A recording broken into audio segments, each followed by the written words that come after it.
Good evening. I'd like to call the meeting to order at 4 p.m. and announce that the board will meet in closed session to address items 1 through 3.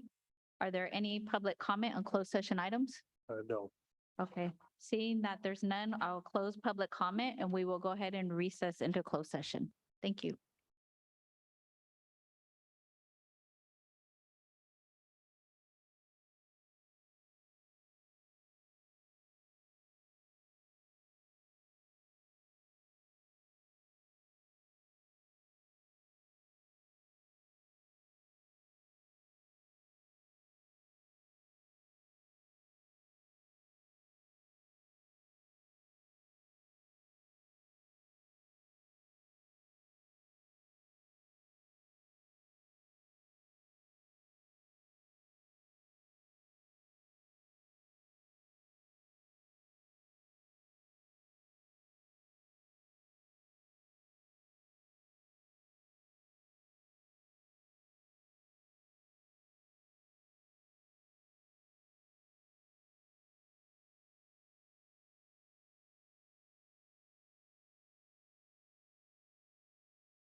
Good evening, everyone.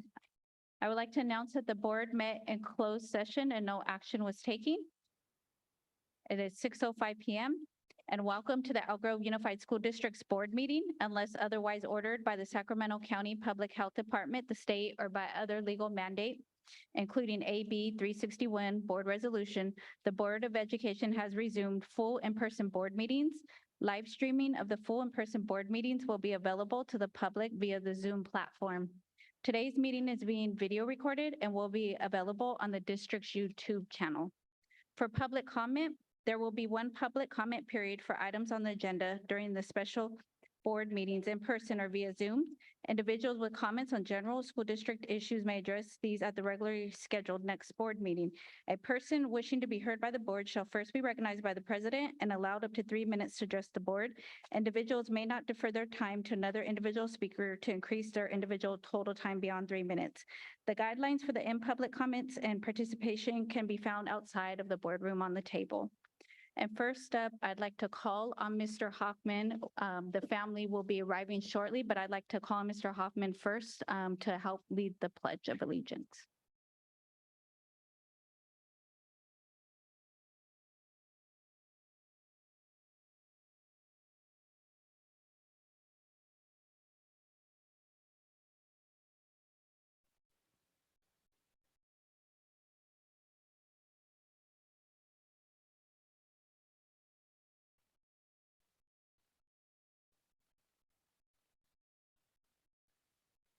So when our family and our special recognition tonight arrives, we will come back to the item. Next up on the item is the presentations and recognition of the high school student representative reports from Florin and Valley High School. I would like to call on Florin High to please come up to the podium first. Thank you.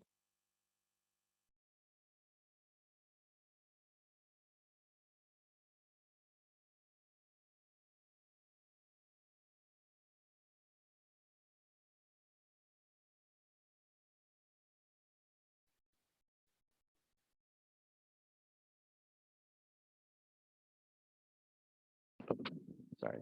Good evening, Board President Dr. Crystal Martinez Alir, members of the board, Superintendent Hoffman, and Ms. Oblos. My name is Liang Long Huang. And my name is Hal Lam, and we proudly represent Florin High School. We're excited to let you know about the many great things that have been happening within our Florinian wall. Our school year started off with a blast. Lean Crew leaders welcomed incoming students during our freshman orientation, and our first 2 days of school were filled with PBS lessons meant to instill Florin's core values. Our welcome to the Jungle Assembly capped off our first week on a high note. Students were rejuvenated with excitement for the upcoming school year, and the event served as a reminder of the wonderful people and activities that make us proud to be Panthers. These great aspects of our school were once again demonstrated during Club Rush, where over 30 of Florin's clubs were able to recruit new members. This year, we have been proud to establish an interclub council to strengthen connections between these student organizations. The athletics department has also had noteworthy achievements this fall, as they've demonstrated what it means to be fearless at Florin High School. Cross country is currently 3rd place in league, women's volleyball is currently 4th place, and our cheer team is doing a great job of supporting our football team. Varsity football defeated Valley High School 36-0 for their 2nd consecutive victory in the Highway 99 game. Florin's CTE programs are also working hard to achieve greatness. For starters, our Law Academy has been actively volunteering in the community, preparing their students for careers in public service. In addition, law seniors visited the state capitol to get a look at the legislative process, while other students visited the Matsui Federal Courthouse to celebrate the Constitution's 235th birthday. The IT Academy has been busy serving our local community as well, volunteering at events such as the Urban Cow Half Marathon. Next week, IT sophomores and juniors will be headed to Chico State. In addition, IT seniors and juniors will be attending their first ever NorCal college field trip, taking students to tour colleges in the Bay Area. Our culinary students have been busy building and expanding their culinary connections in their brand new kitchen, whether it be making cupcakes for GSA, hosting cooking classes with the Vietnamese Student Association, or decorating sugar skulls for the World Language Department. There's always something tasty cooking up in our culinary building. With a new barn and classrooms, ag tech students have been immersed in their specialized agriculture pathway courses and projects, as well as leadership development through FFA. Recently, 40 FFA members traveled to Liberty Ranch High School for a public speaking competition. With new state-of-the-art industrial equipment, our future engineers in our aerospace engineering pathway have been able to learn more about CNC manufacturing, drones, and hydrogen fuel technology. They will also be featured on Inside California Education, a show that is set to air next year on the PBS KVIE television channel. Our band has been busy as well. This past weekend, they competed at Del Oro High School and took first place for their field show, along with many other categorical awards. With 2 new vocal isolation booths, our audio and music production students have been working hard to enhance their talents. Next month, they'll be getting a special lecture from a Chico State University audio professor. In addition, our recent homecoming dance was successfully DJed by one of their students. Speaking of that, homecoming was a special celebration for the 30th anniversary of our first graduating class. In addition, this year, we adopted a gender-neutral selection system for our royalty court, meaning being inclusive of all of our students' gender identities. Students decked out in spirit all week during our HOCO dress-up days, and the spirit tent from ASB allowed Panthers to get ready for the Friday night game. This year saw the return of our powder puff tradition at our homecoming game, initiated by senior Alondra Montoya Gomez. The following night, we had our homecoming dance. With attendance hitting record numbers, many students were eager to hit the dance floor again. In September and October, Florin recognized Hispanic Heritage Month and LGBTQ History Month. Spirit Weeks and activities were planned for both, seeing great participation from our students. Finally, our Pumpkin Derby is just around the corner and will be held on November 2nd.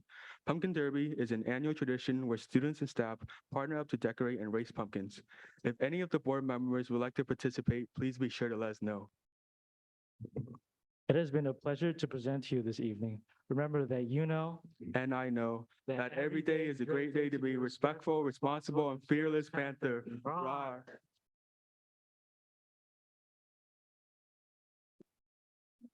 Next up, Valley High School.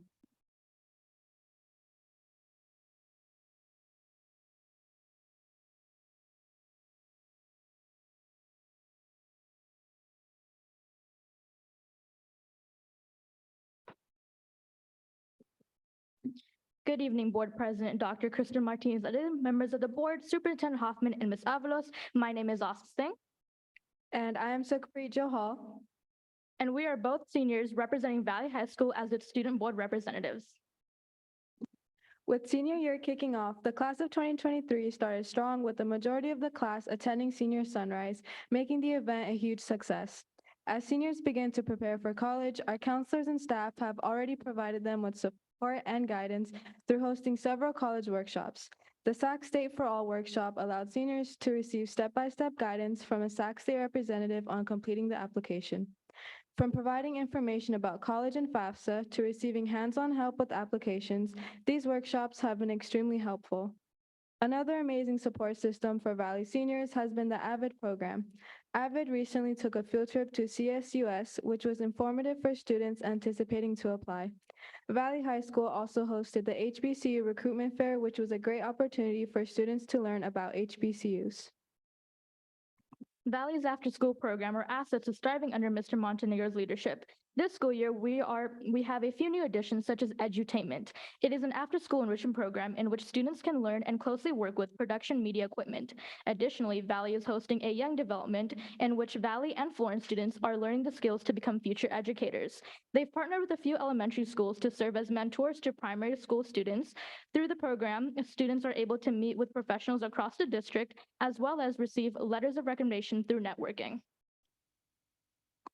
Valley sports has drastically improved. Our cross-country team has over 70 students with high GPAs and managed to bring together multiple sports, resulting in a great sense of unity.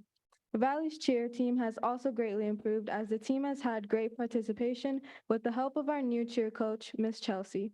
Although our football team has had a tough season, they've put up a hard fight at each and every game. Our girls volleyball team has also been doing amazing, considering they won their game against our rivals, Florin High School. At Valley, we like to take pride in our community and community engagement. By the looks of things, COVID seems to be a globally ignored issue, but we realize it is still a problem affecting our community. Because of this, we are beyond grateful for our COVID testing booth on site, as it is easily accessible for our students and families. Our Health Tech program is hosting a CHW Summit on October 29th at Valley. At this summit, Health Tech will be hosting representatives from Harvard and Stanford School of Medicine. This will be a huge opportunity for our Health Tech students to network with members from their field of interest. During the first 3 months of school, our campus has been filled with events left and right. From events ranging from sporting events, food fairs, and homecoming, we've really covered it all. Our band and choir had their first band concert at the school theater. The student and parent attendance was phenomenal. Literally all the seats were taken. Homecoming week was certainly a lot on our ASB. The Viking homecoming energy this year was something never seen before. Our attendance rate to the homecoming dance and football game was at an all-time high. This school year, we're noticing a huge improvement in our overall school culture.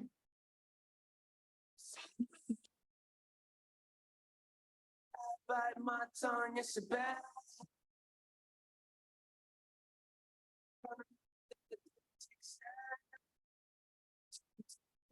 My dear, time of day, my dear.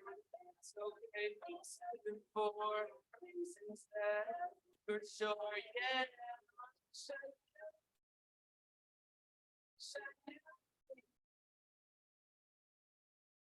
Technical problems. For reasons that for sure, yeah.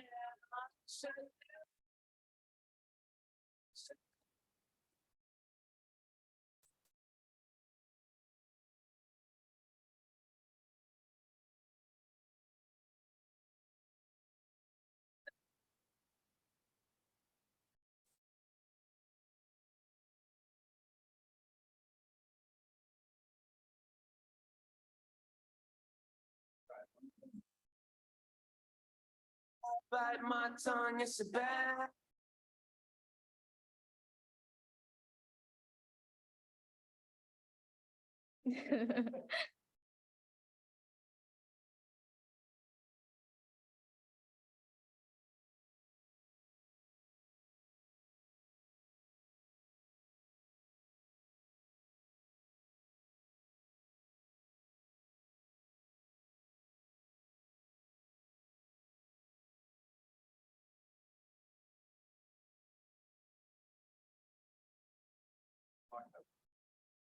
Should we skip it? Okay, so sorry for that. With that being said, we wanted to spread some Viking spirit across the board. See you on February 21st, 2023 with that Valley Viking spirit. Vikings out. And we have some gifts for you guys. Can you hold this real quick?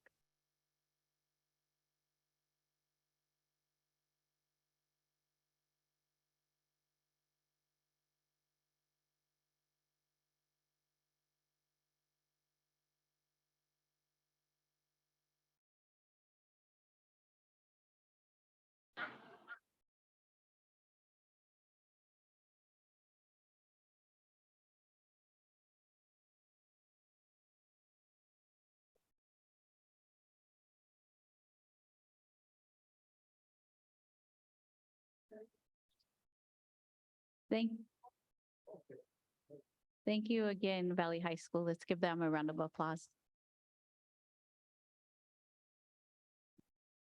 I'd like to introduce the following principals. If they could please give a wave, Mr. Ortega from Florin High, if you're in the audience. And Mrs. Campbell from Valley High School, if she's in the audience tonight. And students, we'd like to thank you for your report. You may be dismissed to go finish and work on your homework. Thank you. The next item is a resolution on the agenda, and it's for Sikh American Awareness and Appreciation Month. And I'd like to call on Mrs. Hayes to see if there's any public comment on Zoom related to the item. Good evening. There is no Zoom public comment for this item. Do we have any blue cards related to this item, number 1?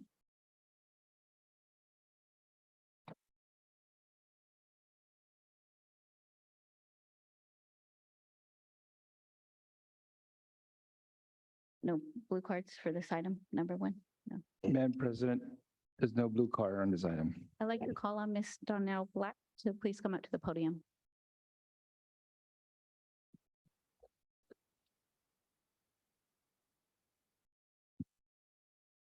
Good evening, President Dr. Martinez Alier, members of the board, Mr. Trapp, Superintendent Hoffman, and Ms. Avalos.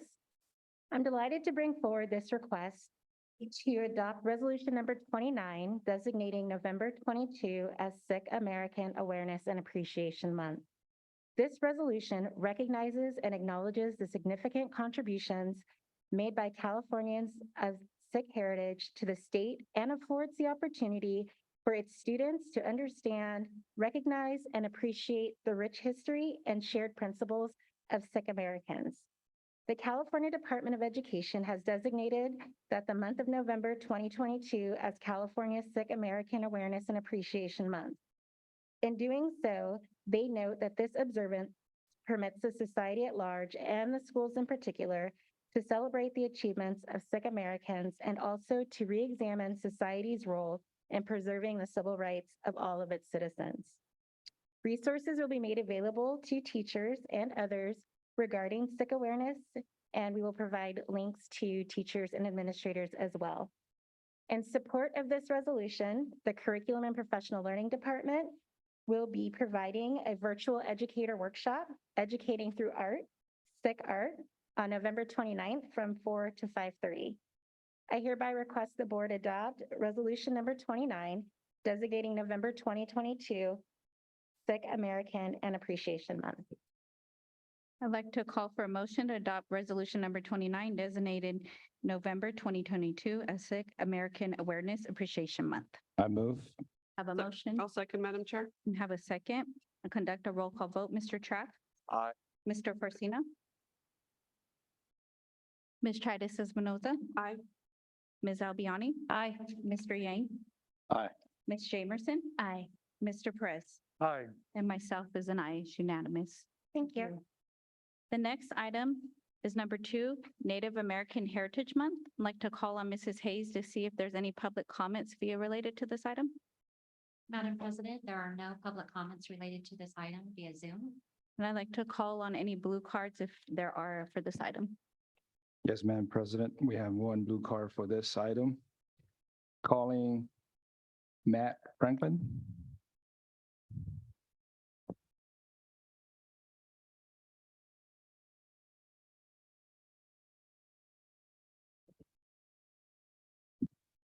Good evening, Madam President and honorable board members and superintendent. I would like to speak on asking for the passive resolution for Native American Heritage Month. I would also like to do this in honor of one of the educators that was close to our community, Dr. Crum, who recently passed, and he gave tremendous education and knowledge to our people. I just want to start with about who we are as Miwok people that come here with the creation story. Before this land was occupied, it was covered by the ocean, and Creator came down on Mount Diablo in Buena Vista, and he came down. He said it's going to be inhabited by our first original Californians, the Miwok people. During that time, the waters receded, and he met and called all the animals to the fire, and he met with them. And he said, each one of you is going to have a part in developing what man and women are going to look like. During that time, they started having a council amongst themselves. And they started talking, well, what are they going to look like? And so Creator gave them medicine and tools to plant what we're going to eat, the salmon, the fish. And during that time, we have this thing called a hand game where the animals couldn't decide on what we're going to look like. So bear came and mouse came and coyote came. So bear and coyote ended up having to have a contest through a hand game song ceremony, which we're going to look like. And lizard man came up to bear and said, they're going to look like me. And bear said, no, they're going to have my paws. So they had a hand game, and who won that hand game was lizard man. That's why we have hands that look like the lizards. Then bear and Hawk came down, and bear said, they're going to walk like me. And Hawk said, no, they're going to fly like me. So bear won that, and now that's why we walk upright. And so as they conceded and as that came, each had a part in who we are. In today's world, you see things like consumness. The root word in Miwok is kasum. That means salmon. Nis is the people, Umne is our people, and this is the river. And so Consumne is the river where our Miwok people live by. And you can see different contributions that our people made to education, to society. And it was not too long ago when I was a student and I opened up a history book and it read the brutal half-naked savages beat the women and children in the village. And we came a long way from that time with our curriculum, with who we are. Even though we're 1% of the population, we've come and made great strides into making sure that we are still here, that our history is still here, and that maybe some of these stories will be shared in curriculum from time to come. So I honorably ask you that you pass this resolution, and we have our elder Doreen Franklin in the back with my son Feliciano Franklin to accompany us to make sure that we continue on in our good path here. So I would say, oh, thank you, and I'll give it back to you. Oh.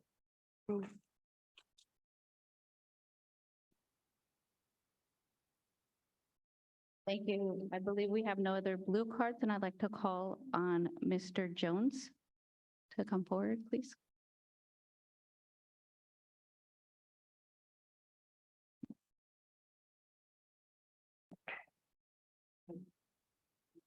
Oh, no.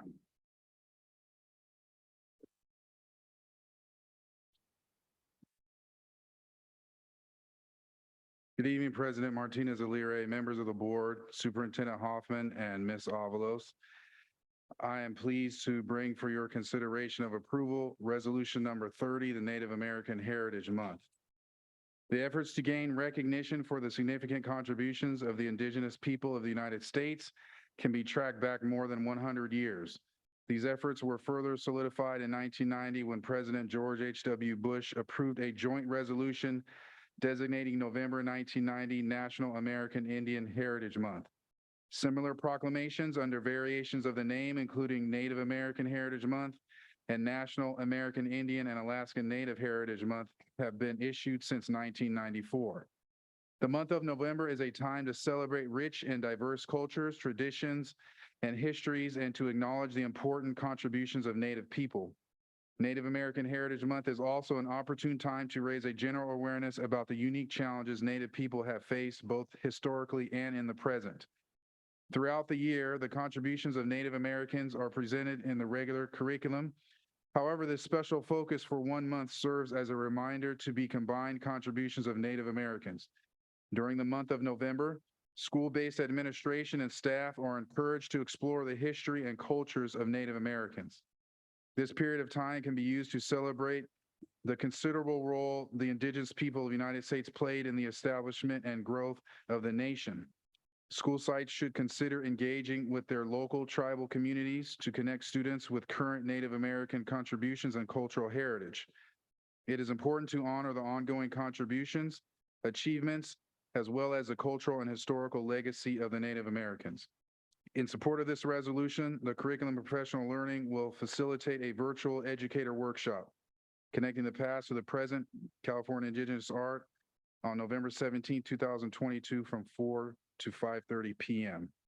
I respectfully request the board give consideration of approval for Resolution Number 30, Native American Heritage Month. At this time, I would like to make a motion to adopt Resolution Number 30, designating Native American Month 2022 as a Native American Heritage Month. So I so move. Second that one. And have a second, and we can conduct a roll call vote. Mr. Trapp. Aye. Ms. Tritis Espinoza. Aye. Ms. Albiani. Aye. Mr. Yang. Aye. Ms. Jamerson. Aye. Mr. Perez. Aye. Mr. Forcina. Aye. And myself is an aye. It's unanimous. Thank you. Thank you. Madam Chair, Yes. you have the family that has arrived with regards to the pledge. So at any point we want to go back and honor them, we can do that. Okay. Well, we can go ahead and take a moment at this time to go back to acknowledge the family for the pledge. And at this time, I'd like to call up Miss Mary Poe and Justine Fuller, principal of Daler High School, and Mr. Yang will be reading recognition about the family.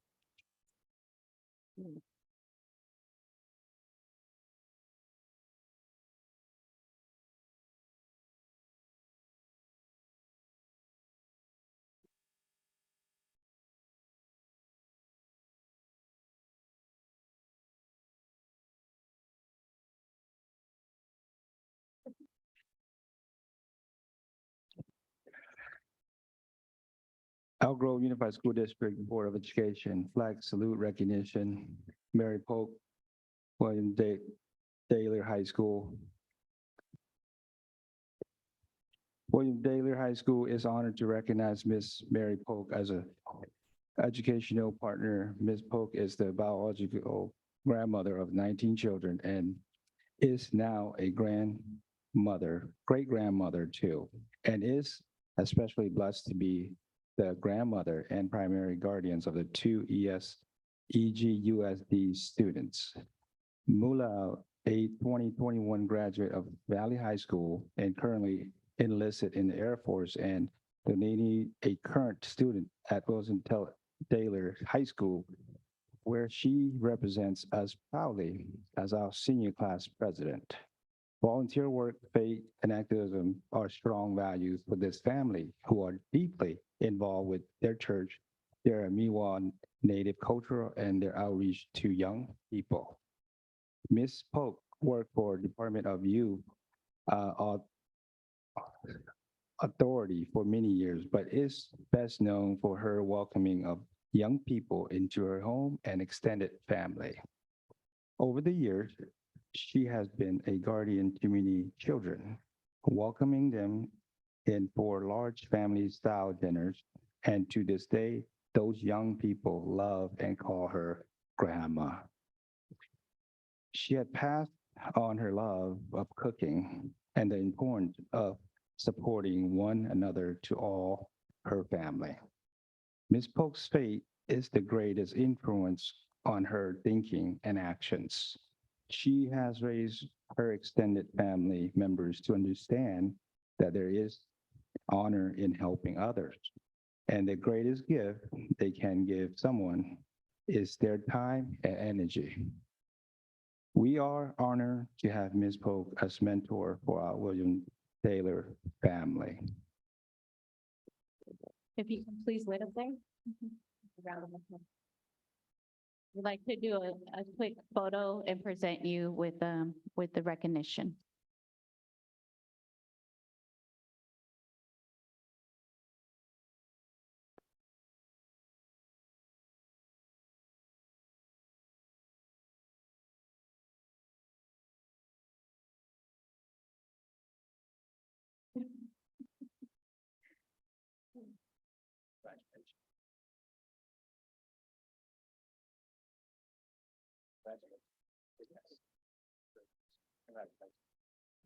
I don't know if there's somebody to take their photo. I don't think. Take maybe yourself. Oh, yeah.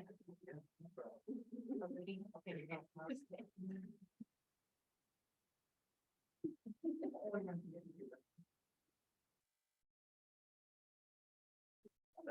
Thank you again for your contributions. Thank you.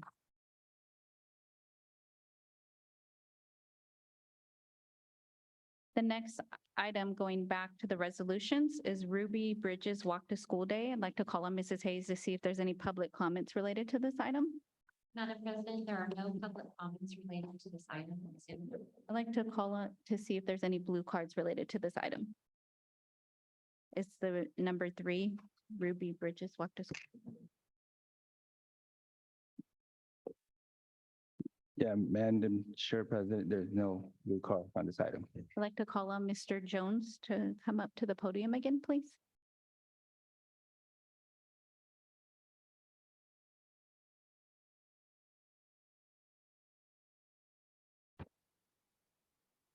I got the schooling to be able to raise this, so I don't have to hunch over.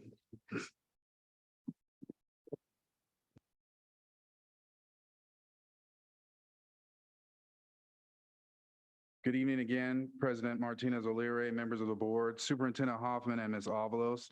I'm pleased to bring for your consideration of approval, Resolution number 26, Ruby Bridges Walk to School Day.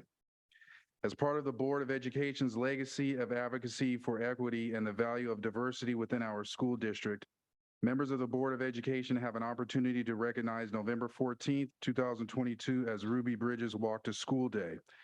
Ruby Bridges became a symbol for student activism and the civil rights movement at age 6 when she was the youngest of a group of African-American students designated to integrate schools in the American South. On November 14th, 1960, Ruby arrived for her first day of school in New Orleans to an angry crowd of people who who wanted to maintain a segregated school system. Her courageous act of showing up for school each day and ongoing advocacy continue to inspire efforts for equity, diversity, inclusion, and student activism. In adopting this resolution, the Elk Grove Unified School District joins other California districts and the California legislature in celebrating the legacy of Ruby Bridges of student involvement and empowerment for an inclusive, diverse, validating, and equitable educational environment. I respectfully request the board give consideration of approval for resolution number 26, Ruby Bridges Walk to School Day. I'd like to call for a motion to adopt resolution number 26 that endorses November 14th, 2022 as Ruby Bridges Walk to School Day. Yeah, I move approval of resolution number 26. I have a first and a second by Ms. Jamerson, and I'll conduct a roll call vote. Mr. Track? Aye. Ms. Albiani? Aye. Mr. Yang? Aye. Ms. Jamerson? Aye. Mr. Perez? Aye. Mr. Forcina? Aye. Ms. Chaitis Espinoza? Aye. And myself is an aye. It's unanimous. Thank you very much. Thank you. The next item on the agenda is Digital Citizenship Week in Elk Grove Unified School District, and I'd like to call on Mrs. Hayes to see if there's any public comment. Madam President, there are no public comments via Zoom. Are there any blue cards? Madam President, no blue card on this item. I'd like to call on Mr. Mate to present the item. Good evening. Digital citizenship instruction strives to help students gain the tools to be safe, productive, kind, responsible, and respectful members of online communities. Digital citizenship is a critical component of education and social emotional learning and includes many skills such as the ability to protect one's information online, reflect on one's online identity, create balance between one's online and offline activities, respond positively and appropriately to others online, be able to distinguish between reliable and unreliable sources of information, be kind and respectful to others online, make responsible decisions about what is shared and is what not shared online. And with that, I respectfully ask that the board designate the week of October 17th to 21st, 2022 as Digital Citizenship Week. I'd like to call for a motion to adopt resolution number 24, which proclaims the period of October 17th through the 21st, 2022 as Digital Citizenship Week. So moved.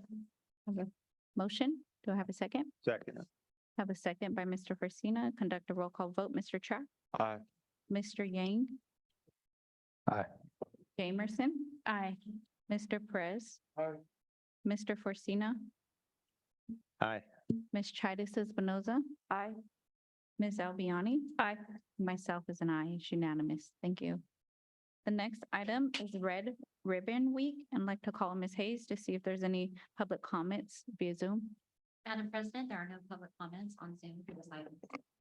Blue cards for this item? Madam Chair, there's no blue card on this item. I'd like to call is it Laura Feliciano?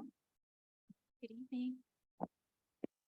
Good evening, Board President, Dr. Martinez O'Leary, members of the board, Superintendent Hoffman, and Ms. Avalos. My name is Dr. Laura Feliciano from the Youth Development Office and Student Support and Health Services. I'm here tonight to present the resolution recognizing Red Ribbon Week. The Board of Education is requested to recognize the efforts of teachers, staff, and administrators in support of Red Ribbon Week, October 23rd to 31st, as part of a district-wide prevention program that encompasses education and positive youth development. This year's theme is Celebrate Life, Live Drug-Free. Red Ribbon Week is the oldest and largest proactive drug prevention program in the country. It is an awareness campaign designed to warn students about the dangers of alcohol, tobacco, and other drug use, so they will choose to be free of these barriers to success and wellness. Throughout Red Ribbon Week, messages are delivered to students in various creative and positive ways. Whenever possible, student leaders are involved in planning the Red Ribbon Week activities at their school. This recognition will declare district support for this campaign to create awareness of substance abuse problems through Red Ribbon Week and other research-based prevention programs. Currently, the district receives competitive grant funds that support a district-wide research-based prevention program that is implemented throughout the school year. The Youth Development Office provides oversight of these grants. The goal of prevention initiatives at elementary schools is to help students understand the harm that can be caused by alcohol, tobacco, and drug abuse, and to equip students with the necessary life skills to resist negative pressure during Red Ribbon Week. Secondary level schools participate in the district-wide prevention education program by supporting Club Live and Friday Night Live, peer-to-peer leadership, Link Crew, and Project Success at each of the continuation high schools. In addition, Student Support and Health Services offers parents and school staff training on various subjects upon request, including the development of those personal assets in students that will help them resist involvement in tobacco, alcohol, and other drugs, and lay the groundwork for enhanced student achievement, as well as other specific drug prevention subjects. This recognition is intended to lend support for substance abuse prevention efforts within Elk Grove Unified School District.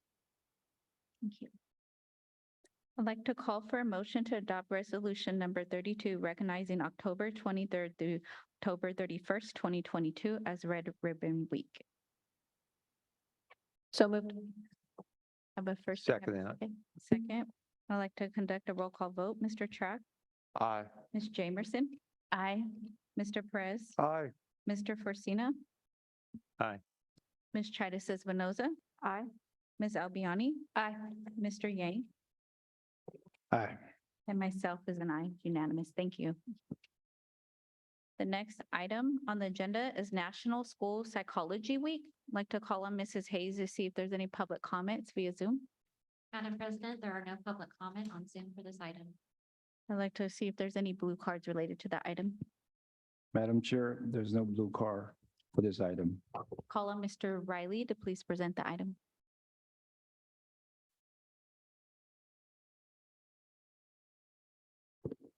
Good evening, President Martinez-O'Leary, members of the board, Superintendent Hoffman, Ms. Avalos. Thank you for this opportunity to recognize National School Psychology Week. At this time, I'd like to bring up and introduce Dr. Amy Miranda, who will be reading the resolution.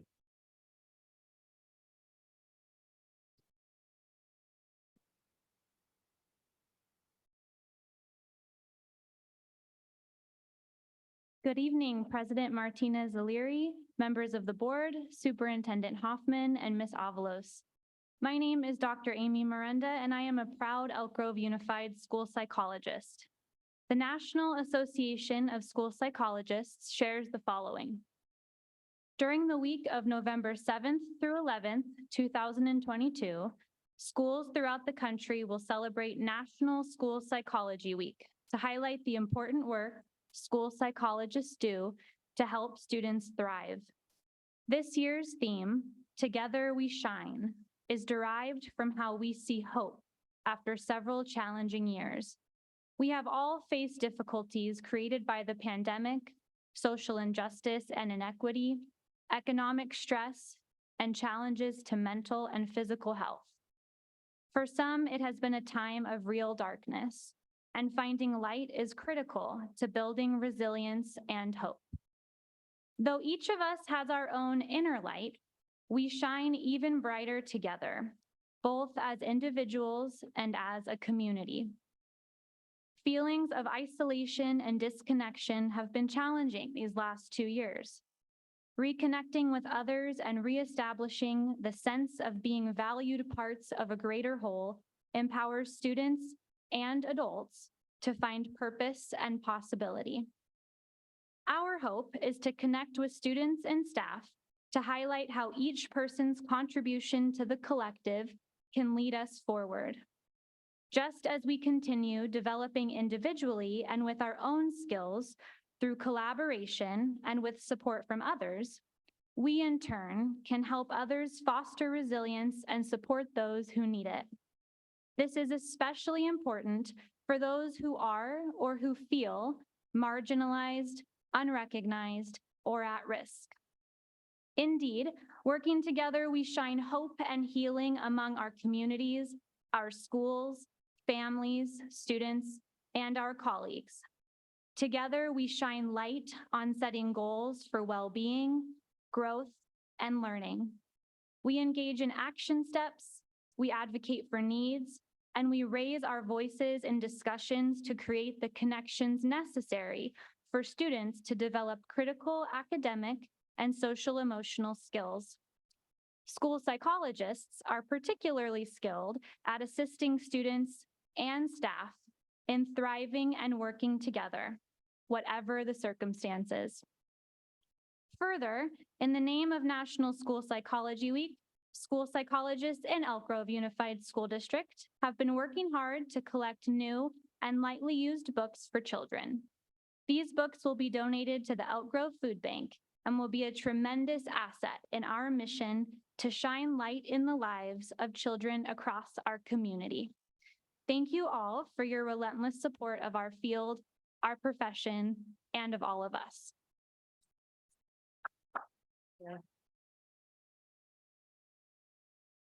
And we have several school psychologists in the audience this evening, if they could stand and be recognized.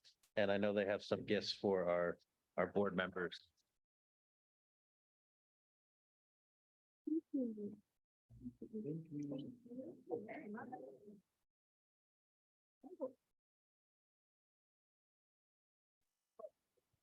Thank you. All right, thank you very much.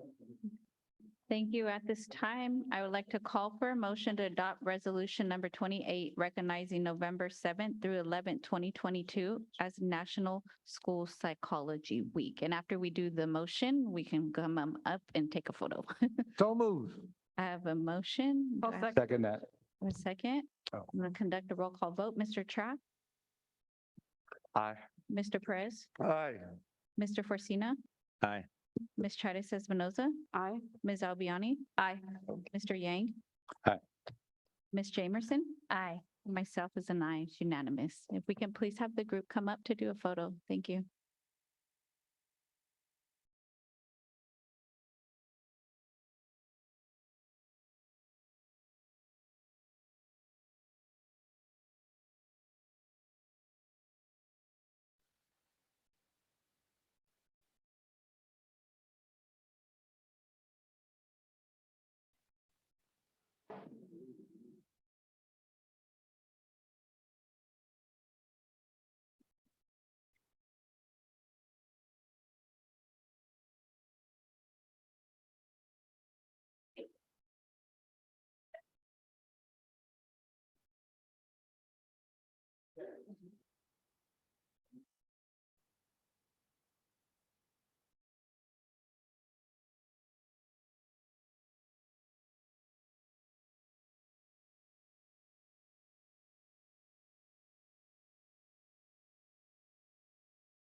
Thank you. The next item on the agenda is request for student expulsion. If there's anyone wishing to address the board in closed session regarding the student expulsion, is there anybody?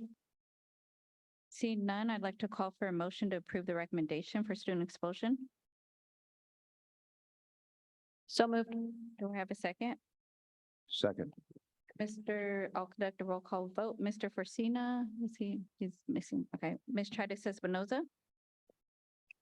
Aye. Ms. Albiani? Aye. Mr. Yang? Aye. Ms. Jamerson? Aye.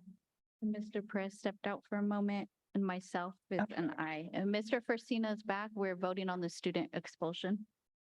Aye. Okay. And Mr. Perez stepped out.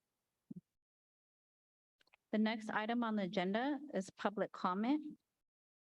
At this time, I'd like to call on Mrs. Hayes for the public comment period for items not on the agenda to see if there's any public comments via Zoom for items not on the agenda. Madam President, we have two public comments. The first one is Brandon Morgan.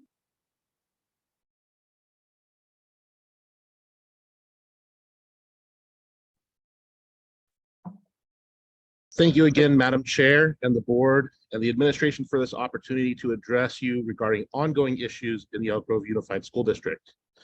First off, I'd like to note how performative it is to recognize Ruby Bridges Walk to School Day while racism continues to permeate our schools. The district's ongoing actions speak far louder than resolutions and recognitions. Now, we've been here for a few meetings since the decision was made to downsize this inclusion specialist position. And while Superintendent Hoffman and Mr. Riley continue to kick the can down the road, hoping we just give up and give in, we watch our kids paying the price for this decision. Since my son's inclusion specialist was downsized, school has gotten a lot more challenging for him. His needs are primarily social. Being autistic, he has a very difficult time understanding social cues and how to relate to people. So when David Riley said in his presentation last meeting that these kids would just need to build new relationships, it was clear that he had no idea what our kids are dealing with. Our son's inclusion specialist held lunch bunches and social groups to help him with his social skills and learning how to relate to his peers. These groups also helped gather necessary data to assure he was meeting his IEP goals. These groups have gone away. Learning center teachers just do not have the time with these new larger caseloads and responsibilities to add this to their days. And because these were not considered IEP service minutes by administration, it's not required in their IEP. These groups were invaluable to his social development and his continued engagement in school. Since the downsizing, we've seen a major uptick in incidents of him being harassed and bullied over his social differences, and he can't turn to his inclusion specialist to work through navigating those situations. Now, speaking of typical peers, my youngest is in the integrated preschool program. Earlier on this year, due to para-staffing, a decision was made to push back the start date for typical peers in the class until the end of September. As the end of September came near, we heard from a parent of a typical peer that the date had been pushed back yet again to January. We received no notification of this, only the typical peer parents did. We reached out to the program specialist to confirm this, and even then, no formal information has still been sent out to parents by district leadership. Our daughter's IEP requires, as part of the integrated social program, preschool program, 12 hours a week of interaction with typical peers. We're now into the third month of school, and we're being told that her IEP will not be compliant until possibly January, assuming they can figure this out. We are all aware of staffing issues, but this comes down yet again to an incredible failure on the part of the district administration to have open communication and dialogue with parents whose kids are among the most vulnerable in the district. This continued lack of transparency and open communication is an issue that comes from the top, and we need to consider asking what accountability is there for these ongoing failures. Leadership starts at the top, and leaders need to accept responsibility for the failures within their organization, accept the consequences, and not kick the can down the road until people forget. Thank you. Thank you. Do you have the next Zoom public comment? Our next Zoom public comment is from Lupe Alonso Diaz. Is Lupe here? Right, we will move on to the next section of the comments. I'd like to call on Mr. Yang for any blue cards for items not on the agenda. Madam Chair, we have a few blue cards on this item. Calling on Issa Roy and standby Lisa Stanley.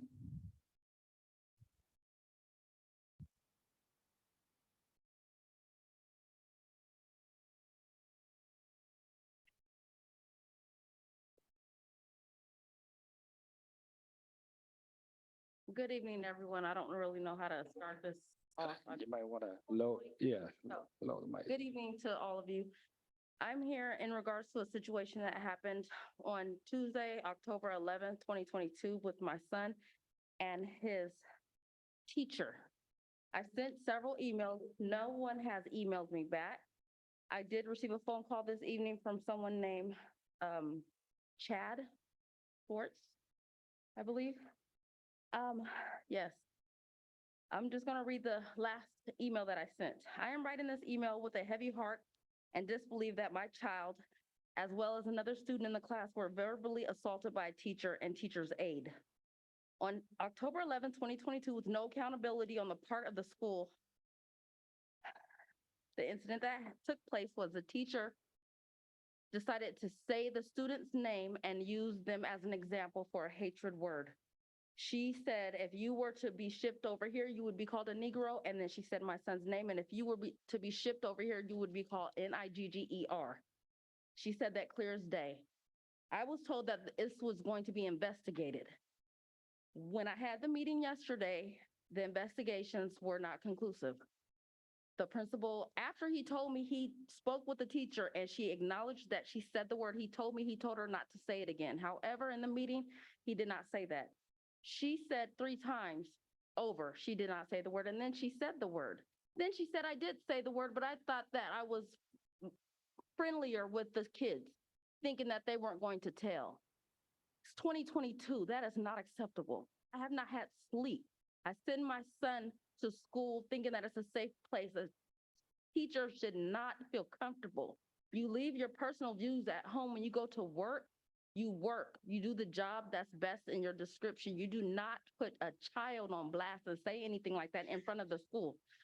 The aide told my son, you should be used to hearing that.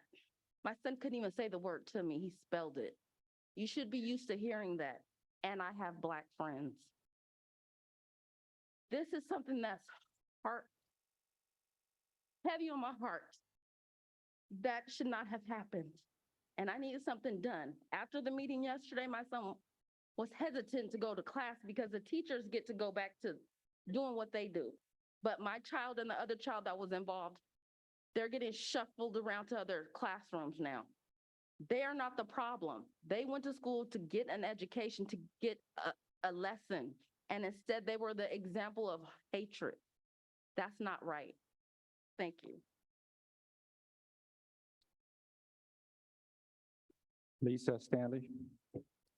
Stand by. Kawani Curry.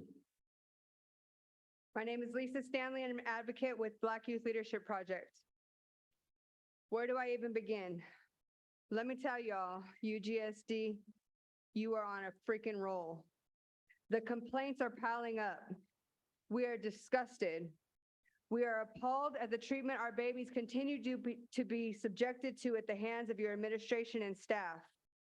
Your district's inaction, lack of accountability, incompetence, and lack of empathy is egregious. I'll share a few complaints just since the last board meeting. So yesterday we had the opportunity to sit at Sheldon High for 2.5 hours where we met with the teacher and aide.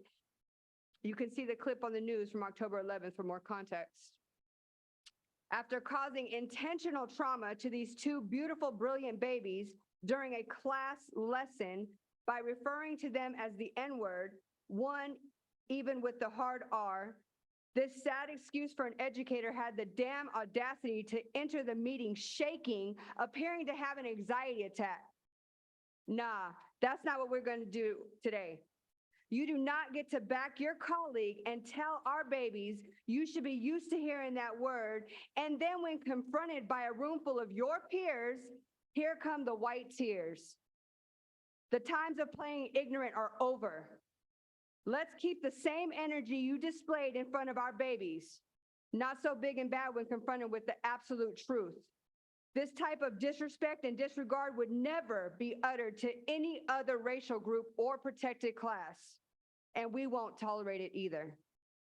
Another one of our babies was physically harmed at the hands of staff at Consumnes River Elementary. Keys were snatched out of the baby's hands, causing marks and hurting her fingers. Instead of de-escalating the incident, the baby was inhibited to leave the room. It's like staff want to intentionally cause more trauma to our babies. And I say our babies because these things are not happening to all babies across the board. We had even more complaints on consistent bullying and lack of intervention from school administration and teachers. EGUSD says you are not racist. I beg to differ. I would even say that's a lie. You have done nothing to show us step towards positive, lasting change. And your suspension detention rates prove you are absolutely #1 in the state for disproportionate discipline rates of our Black babies. I will say this again with my whole chest. You do not need to be Black to see the atrocities that go on in the Black community. Non-Black people have a responsibility to speak up and do better. It is time to get uncomfortable. It is time to act. Don't know where to start? Contact me. We have created a Bassin Educators Network. I encourage everyone to join our book club tomorrow night, 6 to 8 p.m. We are reading Suspended by Charles Bell. I hope to see you there. Next, Kawuni Curry, followed by Lorraine Pryor. I'm sorry, I just need a quick second.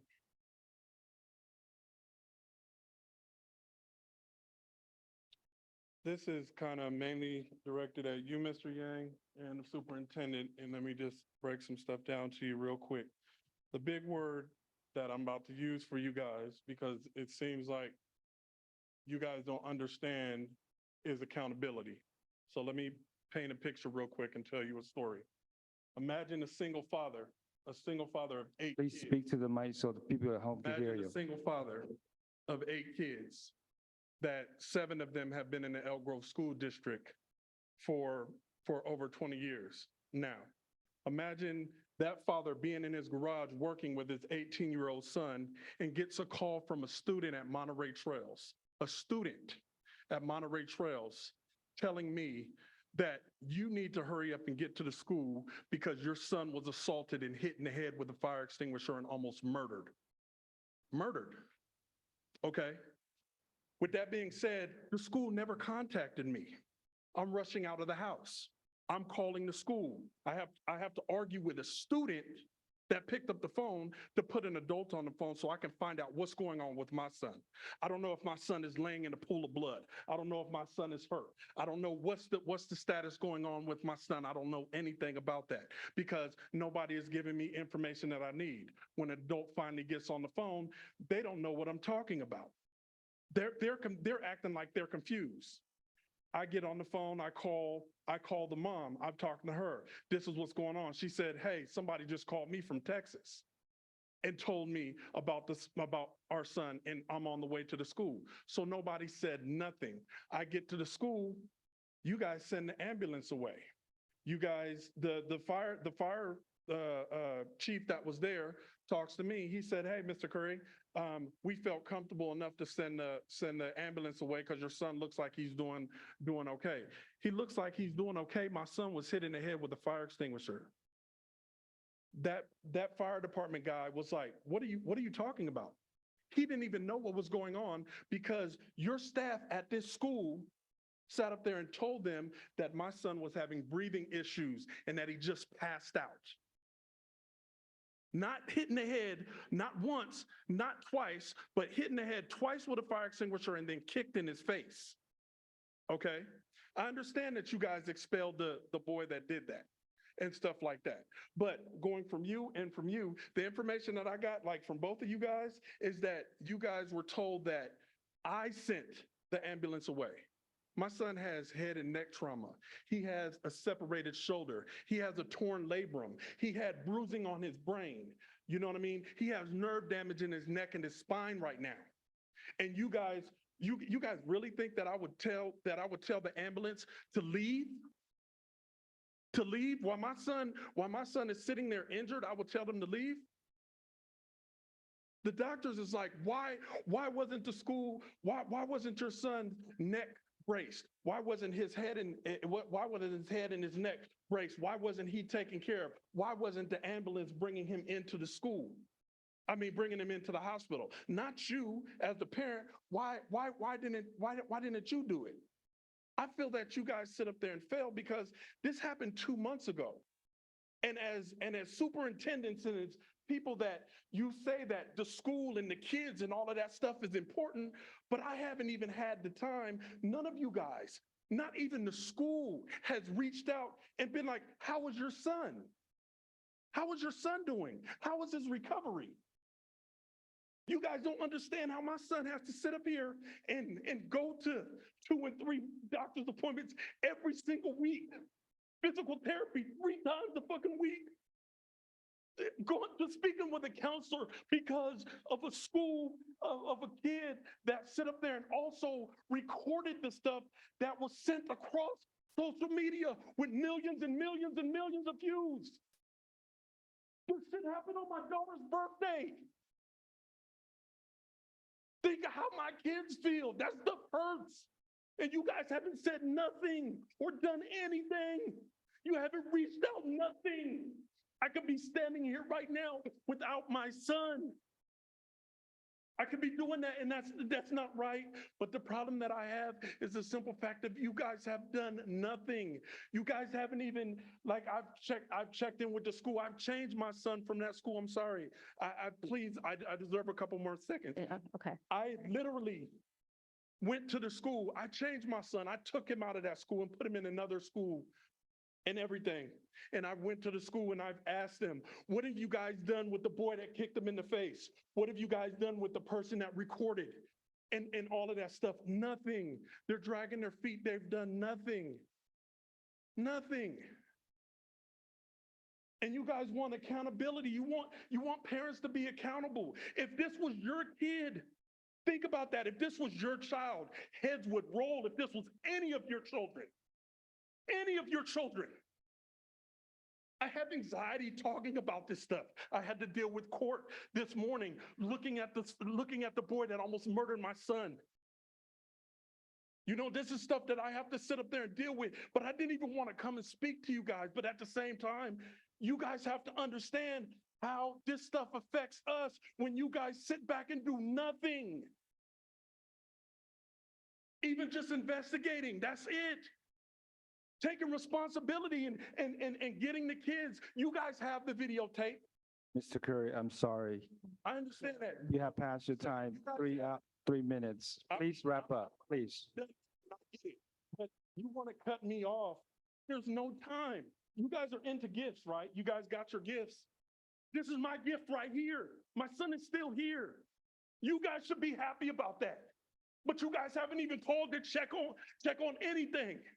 So how do you think that makes parents feel? Look at these parents that are in here, that are sitting here to come to address stuff that's going on with their child or with their school or with this, with racism, everything else. We send our kids to school and we expect them to be safe and not have no problems at all. And if we do have a problem, we expect to be able to come to you guys and talk to you guys. Hey, this is the situation. You guys can't even respond to emails. You guys can't even call a parent back. But if it was your child, let that sit in your brain. If it was one of your children, you guys would be on it in a minute. In a minute. There would be no delay. If this was your child, sir, if this was your child, if this was your child, if it was any of your children, there would be no delay. So why does it have to be a delay when it comes to somebody else's child? If you can please finish, sir. But if I can please finish, and that's what you guys are worried about, and I get that. I understand you guys have your time frame and all of that. I get that. But I'm sitting in a time frame where I can be without my son right now. But that doesn't matter to you because we got to follow your 3 minutes.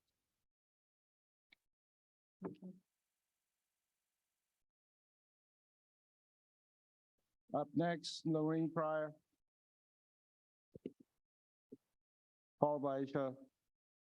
Just Roy. So these are the emotions we get to see when people reach out to us because they're frustrated and they don't know exactly how to navigate this system. 62.5% of our complaints belong to EGUSD. We're dealing with teacher targeting. We're dealing with racism, you know, that pink elephant that continues to kick it in this room over in the corner. Lisa detailed some of them, but I just want to tell you how, in my mind, how asinine it is to bring up Ruby Bridges Walk to School Day when you still have these issues with Black students coming to your campuses and being disrespected by white adults. It's egregious. One baby girl over at Consumnes River Elementary. I'm wearing red today, not only in support of our inclusion families, but this baby is a inclusion student. She was mishandled, grabbed from behind by a teacher. Another para then pried a set of keys out of her hands, causing bruising and cutting. And then they cut off all of her exits. When the baby came to my office, I looked at her, I said, well, where were you trying to go? She told me she was trying to go to that one room that was quiet because she was overstimulated. That's how I interpreted what she was saying to me. So the room she's normally sent to de-escalate, that's where she wanted to go. And these people escalated the situation, causing bruising to this 10-year-old. Unacceptable. You heard from the father from Monterey Trail. Stop lying on him, saying that he was contacted when he was not. He is the custodial parent. I had them pull the communication logs. He is always the one that they call up until this situation. Stop it. We were sitting in a room at Sheldon yesterday. I watched as these adults gaslit these children, both of them having the same stories, hadn't even spoken to each other since the class, had the same stories. You have these white adults come in and they're crying on the end and somebody was shaking uncontrollably. Knock it off. You got smoke for our babies, we got smoke for you. Understand life. We're not doing it anymore. As this child sat across from me, having a reaction to what she's saying, the teacher is lying and she's shaking. Not one time did any adult in that room, except for the advocates and the families, ask that baby, was she okay? We were worried about the adult and the white tears, but we weren't worried about the child. Unacceptable. So since we're honoring Ruby Bridges, I just have one question. On November 14th, will the National Guard be on hand to walk our babies to school to protect them from you all?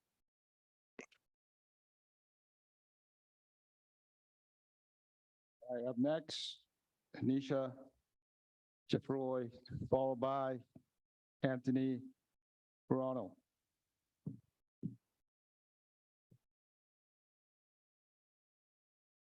As I address the board, I sit here and I wonder how I can follow that father who is distraught. But I have to for my nephew. I sit here and I listen to the jovial recognitions. I've been to many school board meetings. I'm not from Sacramento. However, it was jovial, it was inclusive. I've witnessed group photos, and I sit here and wonder, why am I here? I'm here because a Sheldon High School teacher. I'm here because my nephew was wrong. I'm here because the other child was wrong. And that does not exude the behaviors that I've witnessed in this meeting. The teacher, my nephew and the teacher were targeted in the classroom. A professor, I'm a university professor. I have never been trained to be biased, trained to be non-culturally sensitive, trained in a manner in where you do not single someone out and demean them and call them offensive words, derogatory and offensive words. It's inappropriate that the teacher and the aide who said you need to get used to it, consoled these students and told them it was okay to be offensive. It was okay to be derogatory. That is inappropriate and actions need to be taken. I ask the board that you visit, that someone investigate the situation, that the situation is taken seriously and egregious as it is, and it be investigated and appropriate action taken. My nephew said, if it were him, he would have been suspended or expelled. The teacher needs to be handled in the same manner, one professor to another.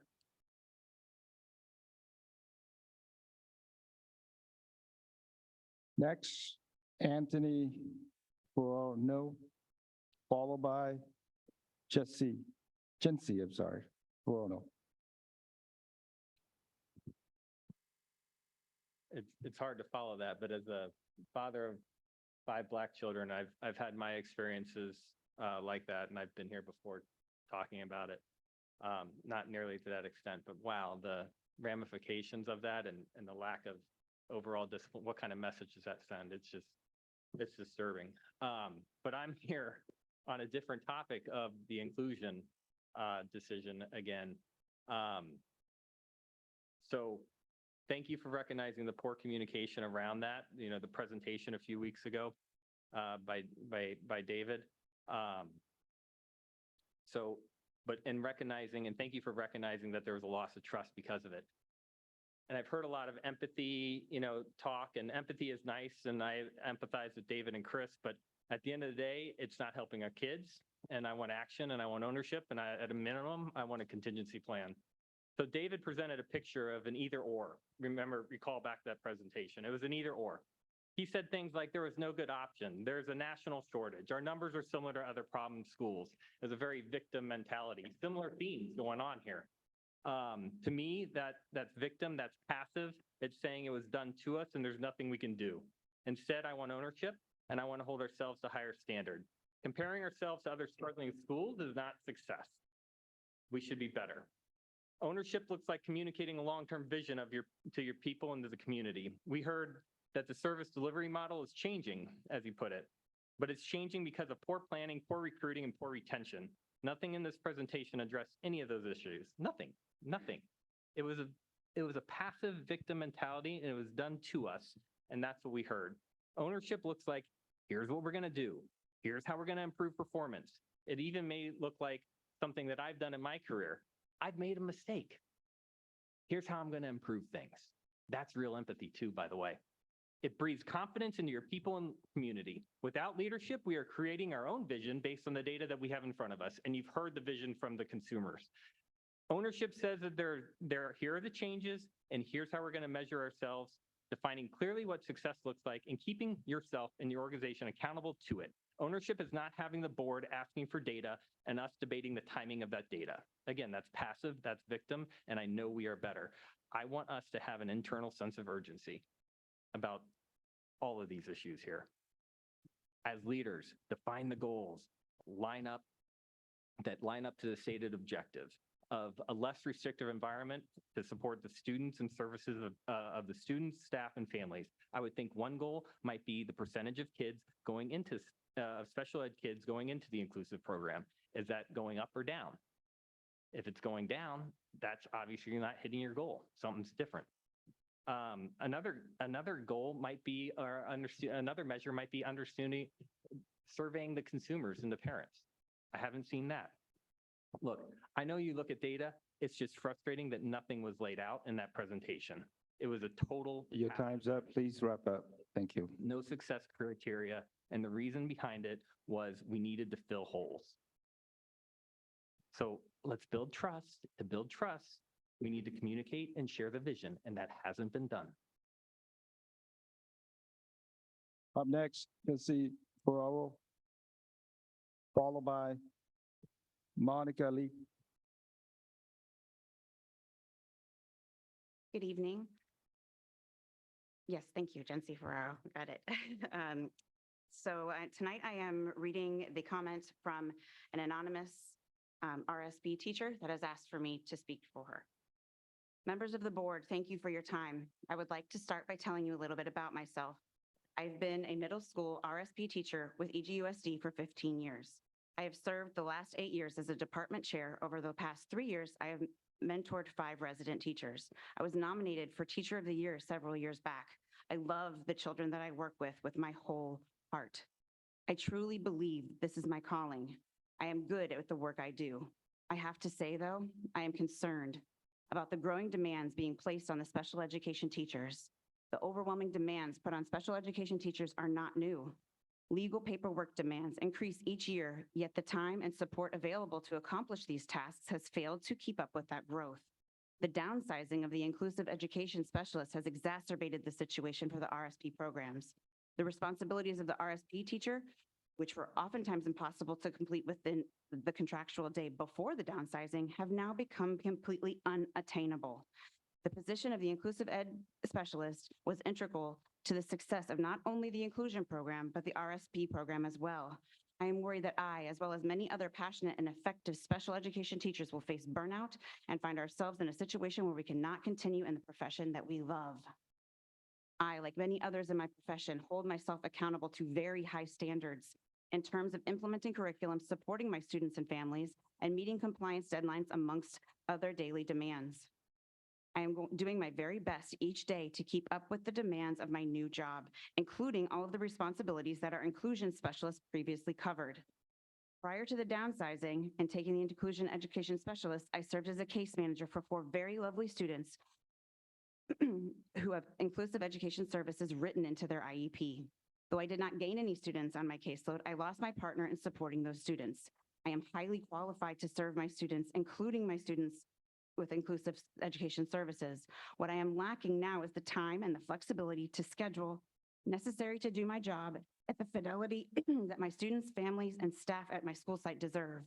Because of these changes, I found myself going home each day well beyond my contractual time with a heavy heart and a fried brain. I am disheartened because I know that I am not serving my students to the same level that I previously was able to. I am frustrated because I am, for the first time in my career, not meeting legally mandated timelines. At the last board meeting in which the topic of the inclusion teacher was discussed, the board requested regular data regarding the progress of students with inclusive education written in their IEP. I would like to encourage the board to review a larger set of data, including students in the RSP setting. One particular set of data, which may demonstrate the state of which the RSP programs are in this data relating to the IEPs, which are out of compliance, Your time's up. Please are wrap up. reporting to Thank the you. CalPAD errors due to missed timelines. Thank you for your time and consideration of the challenges faced by your RSP teachers. Next, Monica Lee, followed by Mia Marshall. Hello, Superintendent Hoffman, members of the board. My name is Monica Lee, and I'm a paraeducator at James McKee Elementary School. And I'm here to speak about the current situation with our pre-K PALS classrooms and the current paraeducators' pay. I work in a program that is currently 5 hours. However, we will be moving to a double 3-hour program of AM and PM, similar to what we had last year, but with no real overlap. But with that said, I have to say that I am as disheartened as the inclusion families and staff with the changes to our programs that are now happening all after the start of the school year. We know that there is a long list of students waiting to be placed in level classrooms, but due to staffing shortages, it is backlogged. Room needs to be found for them somewhere, so this is the solution, change the hours. However, we may continue with some of our students staying at 5 hours, new students being placed in our classrooms at 3 hours, some in the AM, some in the PM.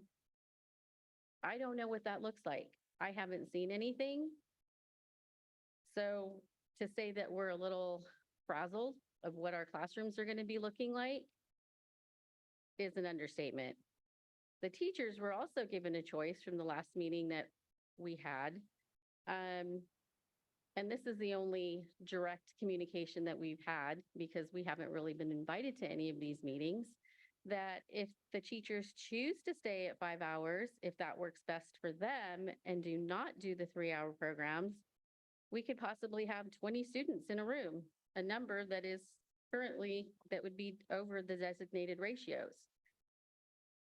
Again, we have no idea what that looks like. Kids coming in, being dropped off, picked up at different times, how are we working in breaks and lunches, et cetera. All while still being asked to send people to other school sites to help out every week. We don't know what those classrooms look like, where we're going. Is there a teacher in that classroom? Is it a sub? How many students are there? Are they permanent paras? Are they sub-paras? What are we walking into? And I take great offense, we all take great offense when our program specialist states that it really shouldn't affect you that much. It'll be fine. But it does. It affects us a lot. It affects our students, our classrooms. And we're just looking also to get paid for all the stuff that we do. We'd like the caps on our pay scales to be raised, for a substantial raise. when we see that substitute teachers got a huge bump, that was really like kind of a slap in the face. And today I received an email from HR. There are currently 226 vacancies throughout the district for paras. Your time's up. Please wrap up. Thank you. So coming up, you have the opportunity to approve substantial pay raises. I hope you don't let us down. And how are those, I hope you find a way to get those vacancies filled. And how long is it going to take? Thank you. Next, Mia Marshall, followed by Wes Burmer. Thank you. I just wanted to say that I've kind of lost a little bit of train of thought after listening to some of the parents. Please speak to the mic. So I'm sorry, I lost a little bit of train of thought after listening to a few of the other parents, ahead of me. So I think what I wanted to say today, I want to change it a little bit. And I have to say, I've been in Elk Grove for 24 years. I've had 2 sons. One that just graduated college. And I'm gonna have to agree with all of them that the Elk Grove district has turned a blind eye to the racism that's here at the school and at the school level. You cannot control what students do, but I think as the board has the authority to make a difference on what goes on in the school. And I don't see that, because every time a complaint comes in, there's just absolutely nothing done about it. Approximately 3 weeks ago over at Toby, so there's a dinosaur that is called Nisasaurus, that a student decided to tell a joke to a few of the Black students with one Caucasian student that was present, and say his favorite dinosaur was a niggersaurus. Okay. He didn't get in trouble for that. To me, he should have been suspended. Okay, point blank. But they were able to talk to the student and felt, hey, we don't know him, he's never been in our office. So that doesn't make that okay whatsoever. Okay, they gave him something to write. That wasn't good enough. He acted like he didn't know anything about that word. He had been saying it 30 days prior to outside of school, cracking jokes and thought it was funny. And after the school talked to him, addressed him, he went back up to the students and told the students he wanted to know who ratted him out. Where was the consequence? Right? It continues to happen.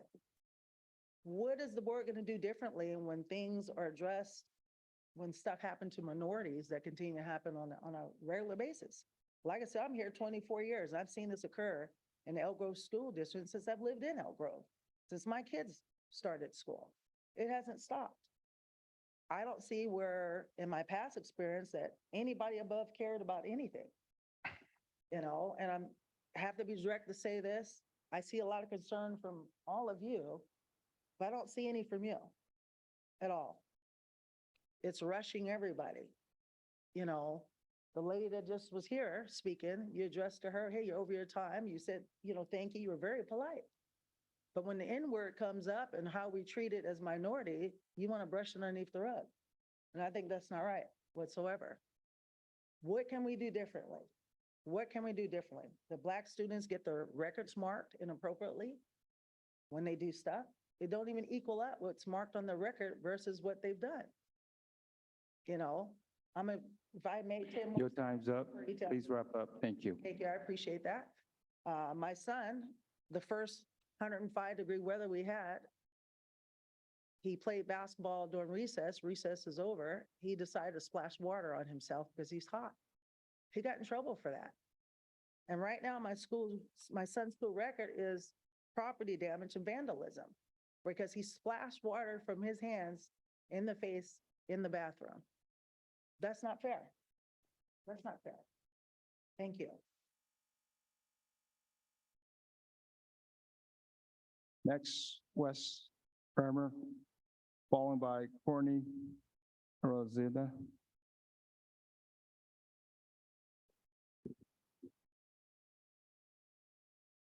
I don't even know where to begin. I have a whole speech written, but the father that's sitting in the audience As a parent, I don't even know what to say. So I'm going to read what I have. Good evening, board members. My name is Wes Bramer. I'm a secondary RSP teacher at Franklin High and formerly a secondary inclusion specialist. I'd like to start with 2 recent stories from inclusive education students. A few weeks ago, a former student of mine saw me on campus and stopped me. He was clearly stressed and wanted to talk to me about getting some help in his math class. I told him to come see me after school because he and I were going to be late to class. Later that day, when he came to see me, he expressed that he didn't know what to do or who he could ask for help, and that he was going to fail his math class. I told him how to connect with his case manager and encouraged him to go to math tutoring, but unfortunately, I was no longer his inclusion specialist. He failed his math class. He failed his math class because he didn't have an inclusion specialist who would have kept him on track and ensured his access to the supports he needed before it was too late. He had no idea who his case manager was, and his case manager didn't know who he was until he failed his class. Just yesterday, I received an email from a teacher about a different inclusive education student who was still on my caseload. She was concerned about a shift in his behavior and was becoming more irritable. Before I had a chance to speak with him, a paraeducator and another teacher she was supporting inquired about the same student and told me about the same behaviors. When I finally got a chance to speak with him towards the end of the day, the first thing he said to me before I could even ask him how he was doing and what was going on is, "Why aren't you around as much as you used to be?" I was deeply saddened that he was aware of the change, and I had to tell him that I'm only available to see him at the end of the day when I'm not teaching and I'm on my consult period. At the last meeting, there was a discussion about having monthly reports presented to the success of the inclusive education transition. I would like to inquire as to when leadership will start presenting those reports. Will stories like the 2 I just presented be part of the data? Who will be asked if the transition is working? Site admin, teachers, and families, and paraeducators were not involved in the process of downsizing inclusive education. Will they be involved in determining if the transition has been a success or not? Will there be any surveys, interviews, polls, anything, etc.? And by what means will leadership be measuring the success or failure? Thank you.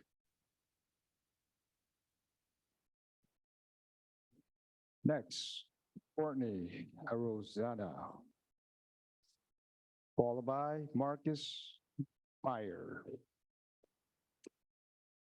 Good evening. I am reading a statement from a former inclusion specialist that wishes to remain anonymous.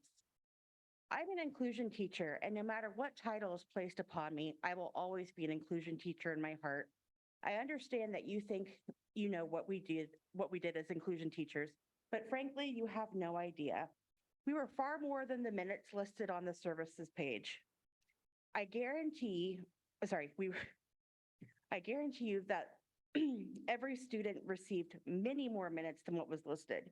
We consulted with teachers, admin, paraeducators, the parents, and countless other service providers regarding the education and nurturing of our students. We met with our students in the classroom, on the playground, at lunch, in the multipurpose room, and in social groups.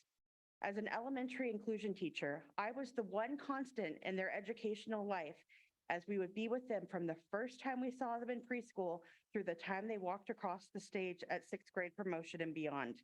I have shed many tears of joy with parents over our student successes, and now I shed tears of loss. We not only provided academic assistance, but social emotional guidance and the tools to help them make friends and calm down.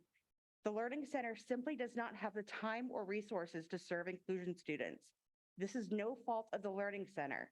You gave them a job with no time or support to do it with fidelity. If a student must go up to the office when they're having a meltdown, it becomes a punishment rather than time for them to learn calming techniques and cope with frustrations. I am still in contact with my former sites, and I know for a fact that the learning centers are overwhelmed and unable to meet the needs of my students.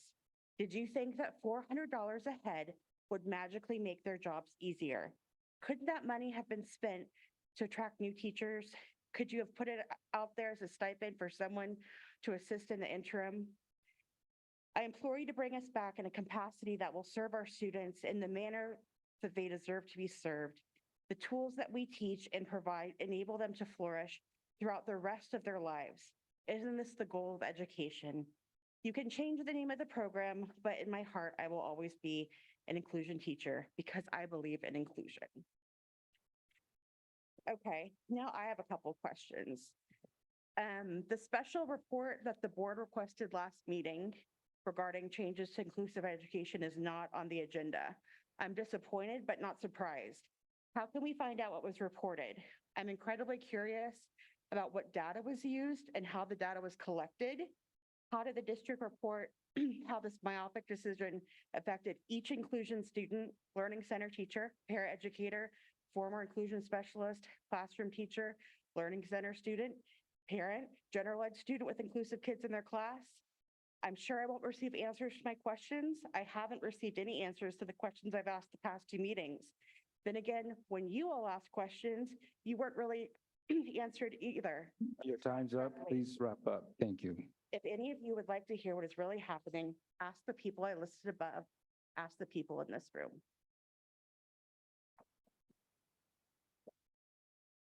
Next, Marcus Meyer, followed by Melissa Bitcoin.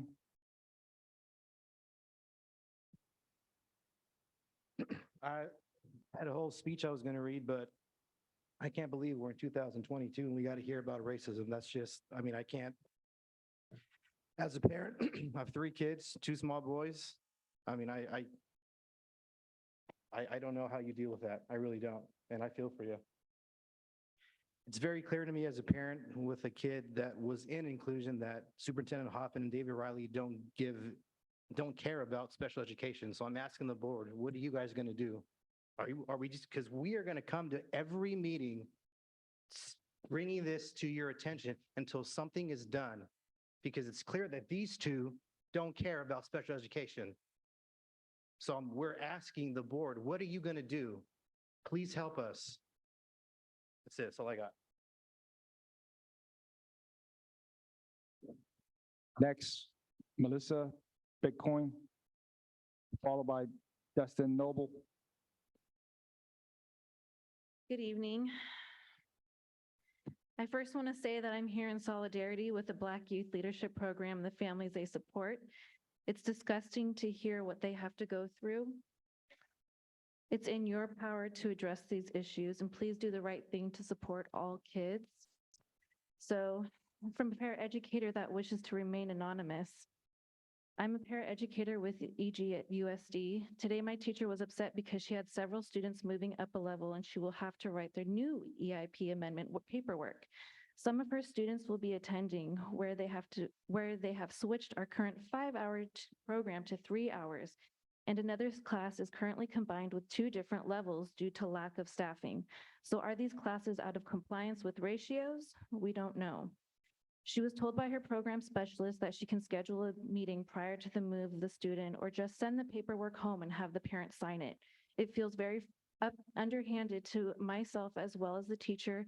She wants to make sure they know what changes will be made in regards to their services. Then this afternoon, several other teachers were frustrated because they will have new students starting who were referred from the assessment center, and they will be getting 3 hours of service a day. We are currently a 5-hour program.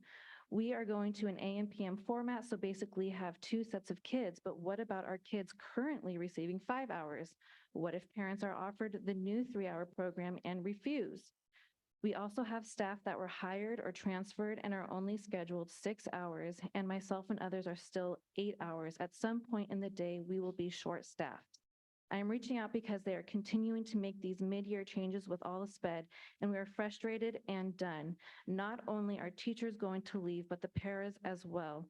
You are left with outside agencies to fill those gaps. Once again, parents need to know. And from myself, I'd like to say that you all need to know as well. My son was a beneficiary of this program, and so he is currently in 1st grade in Gen Ed, but it's because of this program and the hours spent in this program that helped bridge him to where he is today. So I understand these changes are being made because of the staff shortages, but it's not an excuse. This isn't necessary for kids to get into Gen Ed, to be with their peers, to be able to reach the schoolwork they need as their peers. I've also been told that's inappropriate for staff to be interacting with parents regarding these issues. Staff should be going to the district, parents should be going to the district. But it needs to be put out there that the district isn't listening to parents or teachers. So we're here today talking with you because you need to hear what's happening out there in the schools. I also need you to understand that parents and teachers, we come from the same community. We're the same people. We are connected by families. We're connected by our kids. And we all have the same goal, and that's Your to take time's care of up. our kids. Please wrap up. So Thank you. please do the right thing in supporting our students and taking care of them. Thank you. Next, Dustin Noble, followed by Amber K. Pickens. Good evening, members of the board, Superintendent Hoffman. I come here with two very humble asks, and the first one is directed at Mr. Riley and Mr. Hoffman. Very recently, I had a meeting with Ann Regali, the head of special education, and right off the bat in that meeting, I was basically told, we're not going to get our inclusion specialist back. That's off the table. But then they followed it up with, but how can we help you?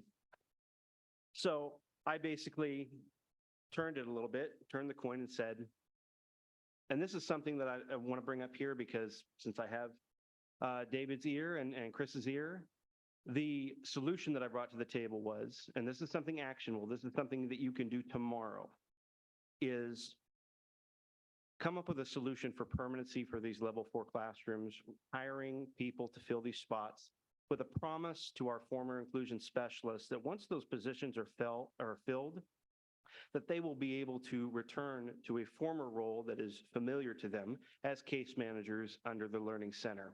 This solves multiple problems. This gets these teachers back helping our students where they are needed, gets them back in these programs that are understaffed and overwhelmed in the Learning Center. This solves multiple problems and would probably instill more confidence and a sense of respect between the district and these former inclusion specialists. So that's the first thing that I want to bring up as this possible solution that would help, a great deal. The second humble ask that I have, we've been talking a lot about data. The presentation that was given at the last board meeting, the data that was recently presented to this board on the progress of inclusion.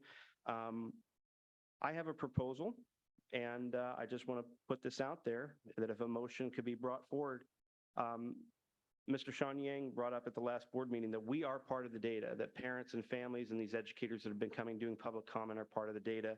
My proposal is to make this official and more organized, to put inclusion back on the agenda at the upcoming board meeting and allowing 1 to 2 members of our organized group to present data to this board. We've been spending the last 2 months on social media and other forums collecting comments from parents, staff, students, all the above, something that's measurable that we can back up with actual quantifiable data. We would like the opportunity to provide the other flip of that coin and provide that data to this board outside of the public comment. I think that's more than fair, and it also solves the issue of two-way dialogue and addressing the lack of a town hall meeting. We would just be able to present this information to you more formally as an agenda item. So I put that out there to you and hope that you can act on that. Thank you. Next, Amber K. Pickens, followed by Allegra Taylor, sorry. Thank you for allowing me to speak. Everyone keeps talking about data. So here's the data. My daughter attends Consumnes River Elementary. She's in the inclusion program. She's autistic. 562 times the Consumnes River Elementary School has called me to assist them in getting my child back to class. And what that resulted in is no job to support my child. 50 times my child has been written up for her behaviors that have been antagonized by staff not knowing how to accommodate a child who has autistic behaviors. 13 times my daughter has been suspended from school. She's 10. And the write-ups began in kindergarten, just so you know. And let me tell you about my last number. It's 1. On October 4th, my daughter's 5th grade teacher put her arms around my child's waist and restrained her while a pair took keys from her hand. My daughter was not harming herself. She was not harming other children. She was not destroying property. She had simply obtained keys that opened the door to the room that allowed her to run away from all of the noise in her head. I am devastated as a parent that I had to make a phone call to Mr. Golden and ask, how do you guarantee my child's safety at school? And that phone call was met with, well, I promise nobody's gonna put their hands on your child. Well, wasn't that the assumption when I took her to school on October 4th? Well, yes, but I promise nobody's gonna put their hands on her. My daughter is autistic, she's ADHD and anxiety. She's already facing a world that is extremely hard and things that she may not overcome. I sent her to you to be safe and to get a free education. And what I get is constant battles with Michael Bloomquist, her principal, about how they're following her behavior plan. But once again, I honestly can tell you that restraining her and putting your hands on her is not part of her behavior plan. It's not there. And nobody listens to this, Mom, because I don't know what I'm talking about. But I'll tell you one thing. There's one thing I'm an expert about. It's about my daughter. I've done the research. I've done the work. I have gone to the classes. I know my child. I know how to get her to do things, and nobody continues to listen to me. I need you to listen to me. I need you to tell the staff at Cosumnes River Elementary that they need to follow my daughter's IEP plan. They need to follow her BIP, and they need to stop targeting my child. She has been punished for being autistic. She has been punished for being ADHD, and she has been punished for having anxiety. She deserves to be treated like a person. And she said those things when she sent an email to her principal. So I beg you to please intervene on my child's behalf.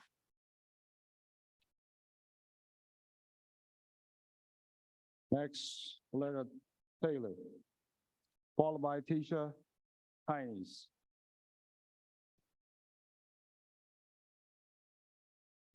Somebody that can read.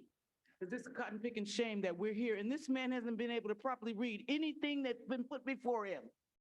Y'all need to give it to somebody that can read.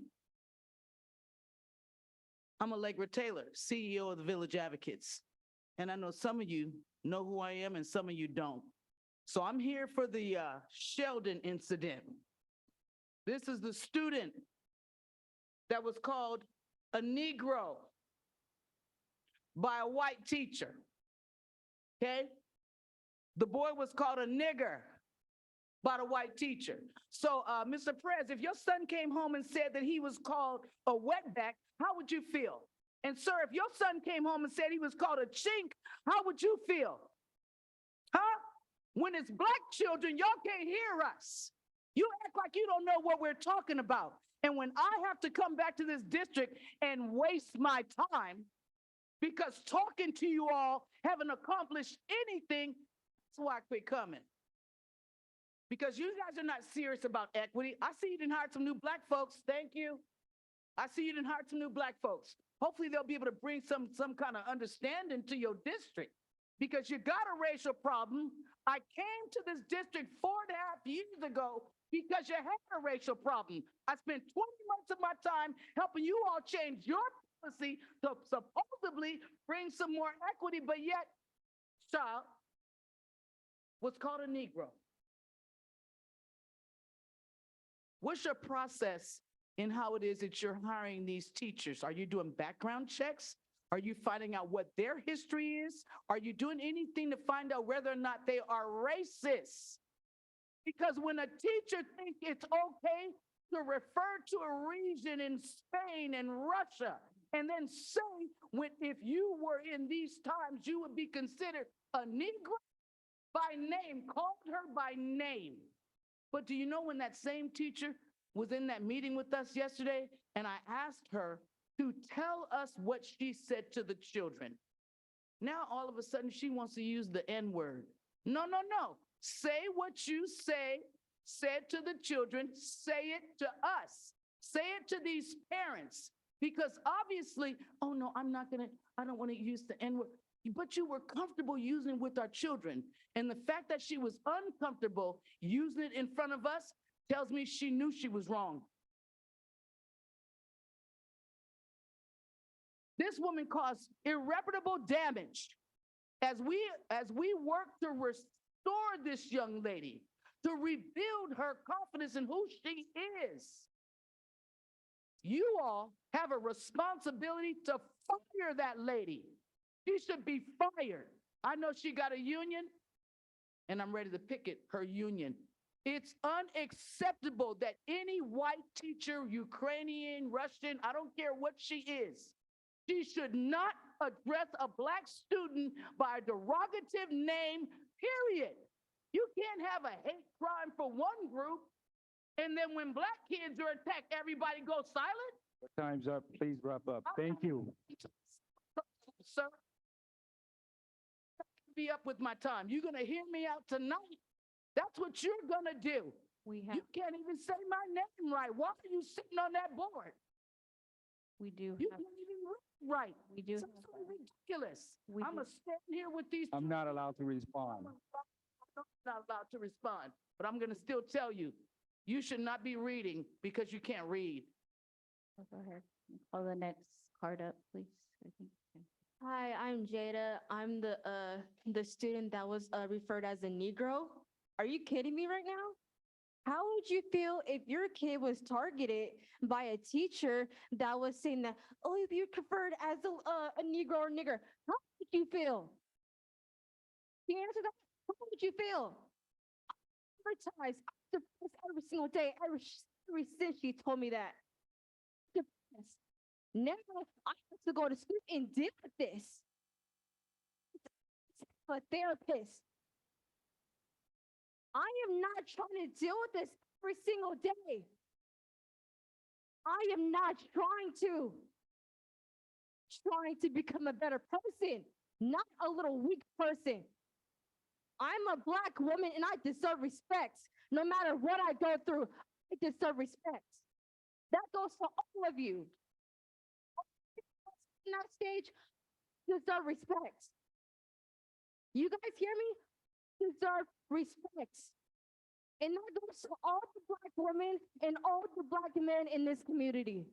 That goes to all of them. I'm tired of all this racism. It is not what it used to be. Tired of it. Tired of hearing the word Negro and nigger. I'm tired of it. And had the nerve to say to this other student that you need to be used to it. Are you serious right now? No. He does not need to be used to it right now. Not at all. We're upset. I want the teacher to be expelled and fired. I'm tired of it. She needs to go. She does not deserve to be a teacher. After what she said to me, another student in my classroom, really? Two kids laughing and only just said, stop. And now you're gonna say, look at me? Are you serious?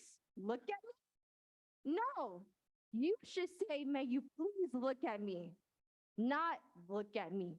And have the nerve to turn red when you come into this meeting and had the other one crying? Really? No, you should see my pain. You should see my tears and his tears, not yours. My tears and his tears. You guys understand that?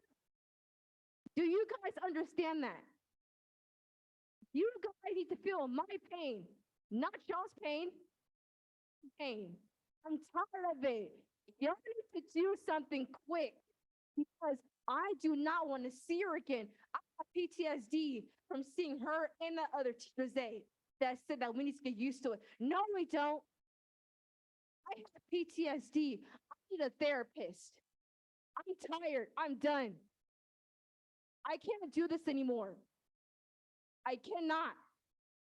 This racism needs to end right now. This is not the oldies. Your It time's needs up. to end. Please wrap up. Thank you.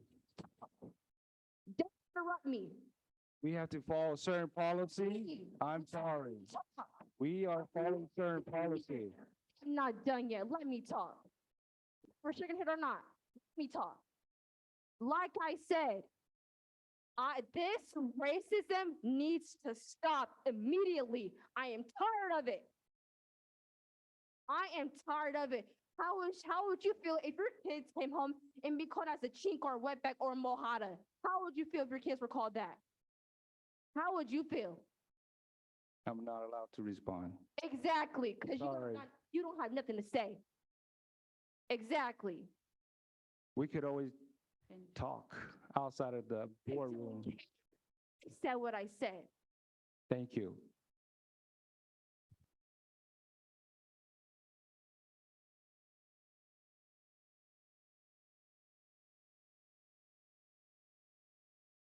Next, Kimberly.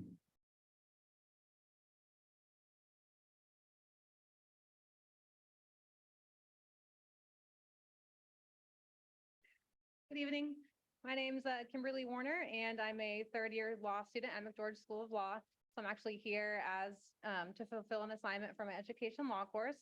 But I am here to talk about an issue that impacts me and probably other families in the community, which is just bringing awareness to certain issues that blended families face. So I have two stepdaughters that attend John Earhart Elementary School, and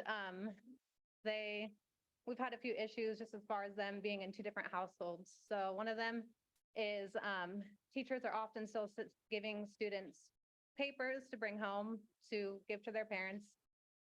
But that information is not getting to both households, especially, in a situation like ours where there's high conflict and it's difficult for the two households to communicate. And so that can negatively impact the kids when not both their parents have all the information that they need to make sure that their child is able to take advantage of all the experiences that the school has to offer. Another one is just parent-teacher conferences. The teachers automatically schedule one session for both parents and then kind of have to send an awkward message saying, to request two separate parent-teacher conferences. So I think something to help with this would be to email or some form of electronic communication, anything that gets handed to the students so that all households have access to the information. And also some sort of questionnaire at the beginning of the school year that's sent out digitally that parents can fill out, asking, does your child live in two homes? Who are the parents that they live with? What does the custody schedule look like? Would you prefer, individual meetings with parents or separate meetings and things like that, so that it's also important that the parent understands, what the kids are going through at home and how that can impact them. And the last thing is also the attendance office being aware of what the custody schedule is. We had multiple instances this year where the other parent picked them up during, my partner's custody time. And so the school released them, to her when it was actually their dad's custody time. So it's in effect, the school's kind of enabling a violation of a court order. And it's a little bit scary. The child could be kidnapped or taken away, and we don't know, what's happening to them during those times. So just, being more aware of situations like that. And there should be an easy way for the attendance office to have a schedule of, which parent actually has custody on that day. So that's it. Thank you. Madam Chair, that ends our blue card, not on the agenda. So for items not on the agenda, staff will follow up as we do not comment on those items. The next item is public comment for items on the agenda. Do we have any Zoom public comments, Mrs. Hayes? We do not have any public comments on Zoom. Do we have any blue cards for items on the agenda? Madam Chair, we have one blue card on the agenda. On the personal one. So it's on item number 1 on the consent agenda? Is that the Right here. Item 4, personal actions. Item 4 for consent agenda. So we can call up that person, Peter. Yeah, Peter? So I'm gonna start real early so you don't start that clock. So, I got the answers and I know you want to hear them. Because I want to tell you right now, on SPED, you guys have been thrown under the bus. We need you to speak in the mic so that everyone can hear you. Okay. So, well, I'm pretty loud. So, you've been thrown under the bus. And, let me just go into a little detail, and I got to get my glasses on because I'm old and cranky. But I worked for Elk Grove for 20 years. And when I came to Elk Grove, as a special education teacher, I had lots of offers. But I chose Elk Grove because it had a motto: we're going to pay the most, hire the best, and let them teach. Now, I work at Valley High School, and I'm very proud of our special program at Valley High School. I teach ATP, and we teach them living skills, vocational skills, and life skills. And I invite all of you to come see our special program, because I know David's come and seen it, and he's had some great turkey, which we cooked. But I'm here really to talk about the inclusion education plight. And I have two reoccurring themes. One of it is just because you can doesn't mean you should. And the other one is all actions have consequences. So I can see from your responses when I watched the Zoom meeting last time, you guys had a lot of good questions. And so, but I want to give you a little background because you can probably say, who is this kooky guy? So anyway, I have a BS from Davis, so I understand scientific methodology. I have an MBA from Cal Poly, so I understand numbers and I understand management. And I also have a master's in education from Sac State. So you can see my brain is full of education, but I'm not sure what it's worth because I'm a special ed teacher. So Mr. Fortina, he asked a really great question. And that was, how does the Special Advisory Board have agency on how participation takes care of in special education? And so now this is where my brain kicks in. So I'm going to go on a little duck walk because I'm famous for my duck walks. And I know recently Elk Grove had a survey done by all participants. And so what you have to bear in mind is that district administration got a 44% approval rating. But wait a minute, there's only 50% participation rate.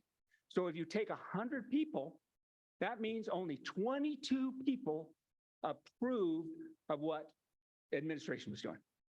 And now I'm going to flip back. Is Rick still here? Because he's my pen pal. He's also the member, he's also our president of EGA. EGA did a similar survey, same number, 50%. Okay, what do you think that 50% means? Why are only 50% of the people participating? I would say probably lack of interest, apathy. So on that, in SPED, they only got 20%. 20 people said, yes, you're doing a great job for SPED. Time's up. Please wrap up. Thank you. So just to make it real quick, the reason you're having all these troubles is because you're so far back in pay. No longer are we number 1, we're number 6. Okay, it's easy. You can't attract the best if you don't pay. And it's really easy to see that. And I hope when we get this new package that it does. Because if it doesn't, you're going to have mass migration. And if you think you have trouble now, just wait. I should have started way back there. Madam Chair, that ends our blue card on this agenda. To call for a brief 10-minute break before we go on to the consent agenda.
So if we can have everybody's attention, we're going to call the meeting back to order. It's 8:15.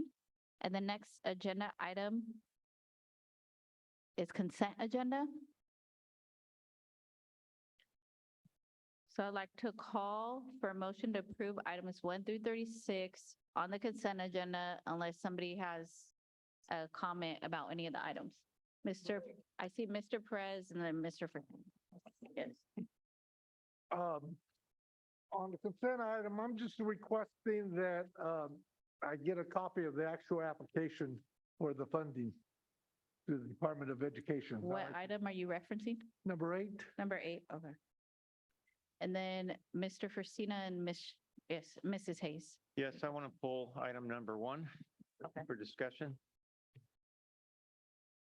Madam President, I just wanted to address Mr. Perez's request for the application. There isn't a formal application to fill out. It's a notification to the California Department of Ed to participate. It's literally a box you check. So it's not an application in the traditional sense. They just refer to it as an application. So there's not additional documents other than what was submitted on the board. We just say, yes, we want to participate, and this is what we have to do as a result. Clear, because I went to that webpage or, files. I thought there was. Okay. Okay, well, thank you very much for the information. Okay. And then Mr. Fursina and then Mr. Chavez Espinoza. Yes, with respect to item number 1, it's consideration public note, excuse me, I'm on the wrong page. It's approval of resolution 31 authorizing the continued use of remote teleconferencing provisions. And when we discussed this, I voted no. To have it on the consent agenda with an expectation of approval would go against my previous vote. So I would like a roll call vote on number 1. We can do that.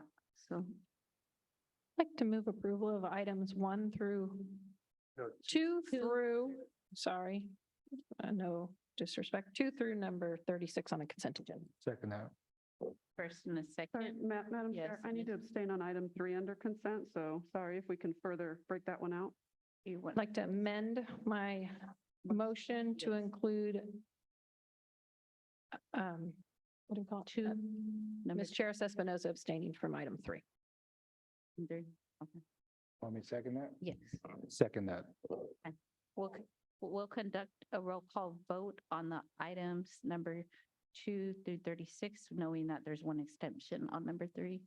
So Mr. Track, Aye. Ms. Tritis Espinoza. Aye. Ms. Albiani. Aye. Mr. Yang. Aye. Ms. Jamerson. Aye. Mr. Perez. Aye. Mr. Forcina. Aye. Myself is an aye. And then we're gonna go back to item number 1. So I move for approval of item number 1 on the consent agenda. do we have a second? Okay. And then we'll conduct a roll call vote. Mr. Track. Aye. Ms. Tritis Espinoza. Aye. Ms. Albiani. Aye. Mr. Yang. Aye. Ms. Jamerson. Aye. Mr. Perez. Aye. Mr. Forcina. No. And myself is an aye with 1 no for the item 1. The next item on the agenda, is there any bargaining units wishing to address the board? Okay, seeing none. The next item is consideration of public notice, which is public hearing action item for CSEA's initial proposal to the district for 2022-2023 first year reopener. I'd like to call Mr. Riley. Good evening again, President Martinez O'Leary, members of the board, Superintendent Hoffman, Ms. Avalos. Board of Education is asked to, 1, open a public hearing and receive comments on the initial proposal from the California School Employees Association and its Elk Grove chapter number 831 CSEA to Elk Grove Unified School District for the 22-23 first year reopener, and then close the public hearing after listening to the comments. Pursuant to Government Code Section 3547, the following process is required for negotiations between a bargaining unit and the district. One, the union's initial proposal is officially presented at a public meeting of the governing board for public notice. And two, a public hearing is conducted to receive public input regarding the union's initial proposal. CSEA's initial proposal is attached. It is recommended that after the closure of the public hearing, the board take action to officially receive CSEA's initial proposal.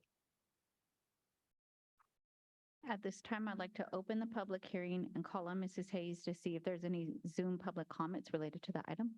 Madam President, there are no public comments on Zoom related to this item. Are there any blue cards related to this item? Madam Chair President, there's no blue card in this item. Seeing no comments, I would like to close the public hearing and call for a motion to approve CSEA initial proposal to the district for 2022-2023 first year reopener. Move to approve. Second. I have a first and a second. I'll conduct a roll call vote. Ms. Albiani. Aye. Mr. Yang. Aye. Ms. Jamerson. Aye. Mr. Perez. Aye. Mr. Forcina. Aye. Ms. Tritis Espinoza. Aye. And myself is an aye. The next item is consideration of public notice of Elk Grove Unified School District's initial proposal to California School Employees Association, Elk Grove Chapter number 831 regarding collective bargaining for 2022-2023 school year. Thank you again. The Board of Education is asked to open a public hearing, receive comments on EGUSD's initial proposal to CSEA for the 22-23 collective bargaining, and then close the public hearing after listening to comments, and then after the public hearing to take action to accept EGUSD's initial proposal. This is all pursuant to Government Code Section 3547. The following are stipulated for negotiations between a bargaining unit and the district. The district's initial proposal is officially presented at a public meeting of the governing board for public notice, and a public hearing is conducted to receive public input regarding the district's initial proposal. EGUSD's initial proposal is attached. I'd like to open the public hearing and call on Mrs. Hayes to see if there's any public comments via Zoom related to this item. Madam President, there are no comments via Zoom on this item. Are there any blue cards? Madam Chair, there's no blue card on this item. I'd like to close the public hearing and call for a motion to approve Elk Grove Unified School District's initial proposal to CSEA Elk Grove Chapter 831 regarding collective bargaining for 2022-2023 school year. So moved. Second, Madam Chair. Have a second. I'll conduct a roll call vote. Mr. Yang. Aye. Ms. Jamerson. Aye. Mr. Perez. Aye. Mr. Forcina. Aye. Tritis Espinoza. Aye. Ms. Albiani. Aye. And myself is an aye. Thank you. The next item is number 3, consideration of public notice of Elk Grove Unified School District's initial proposal to Psychologists and Social Workers Association regarding collective bargaining for the 2022-2023 school year. Thank you. Again, pursuant to Government Code Section 3547, the following stipulated for negotiations between a bargaining unit and the district. 1, the district's initial proposal is officially presented at a public meeting of the governing board for public notice, and a public hearing is conducted to receive public input regarding the district's initial proposal. EGUSD's initial proposal to PSWA is attached. The Board of Education is asked to 1, open a public hearing and receive comments on EGUSD's initial proposal to PSWA for the 22-23 collective bargaining, and to close the public hearing after listening to comments, and then after closing the public hearing, take action to accept EGUSD's initial proposal to PSWA. I'd like to open the public hearing and call Ms. Hayes to see if there's any Zoom comments to this item. Madam President, there are no Zoom comments related to this item. I'd like to ask if there's any blue cards to this item. Madam Chair, there's no blue card on this item. I'd like to close the public hearing and call for a motion to approve Elk Grove Unified School District's initial proposal to PSWA regarding collective bargaining for the 2022-2023 school year. So moved. Second. I'd like to conduct a roll call vote. Ms. Jamerson? Aye. Mr. Perez? Aye. Mr. Forcina? Aye. Ms. Tritis Espinoza? Aye. Ms. Albiani? Aye. Mr. Yang? Aye. Myself is an aye. The next item is consideration for public notice of Algrove Unified School District's initial proposal to American Federation of State, County, and Municipal Employees, AFSCME Local 258, regarding collective bargaining for the 2022-2023 school year. That's right, I've got two more. So again, pursuant to Government Code Section 3547, the following are stipulated for negotiations between a bargaining unit and the district. The district's initial proposal is officially presented at a public meeting of the governing board for public notice, and a public hearing is conducted to receive public input regarding the district's initial proposal. EGUSD's initial proposal to AFSCME is attached. The Board of Education is asked to, one, open a public hearing and receive comments on EGUSD's initial proposal to AFSCME for the 22-23 collective bargaining, and to close the public hearing after listening to the comments, and after closing the public hearing, to take action to accept EGUSD's initial proposal to AFSCME. I'd like to open the public hearing and call on Mrs. Hayes for any Zoom comments. Madam President, there are no Zoom comments related to this item. Are there any blue cards related to the item? Madam Chair, there's no blue card this item. I'd like to close the public hearing and call for a motion to approve Algrove Unified School District's initial proposal to AFSCME regarding collective bargaining for the 2022-2023 school year. So move, Madam Chair. Second? Conduct a roll call vote. Mr. Perez. Aye. Mr. Forcina. Aye. Ms. Chadis Espinoza. Aye. Ms. Albiani. Aye. Mr. Yang. Aye. Ms. Jamerson. Aye. And myself is an aye.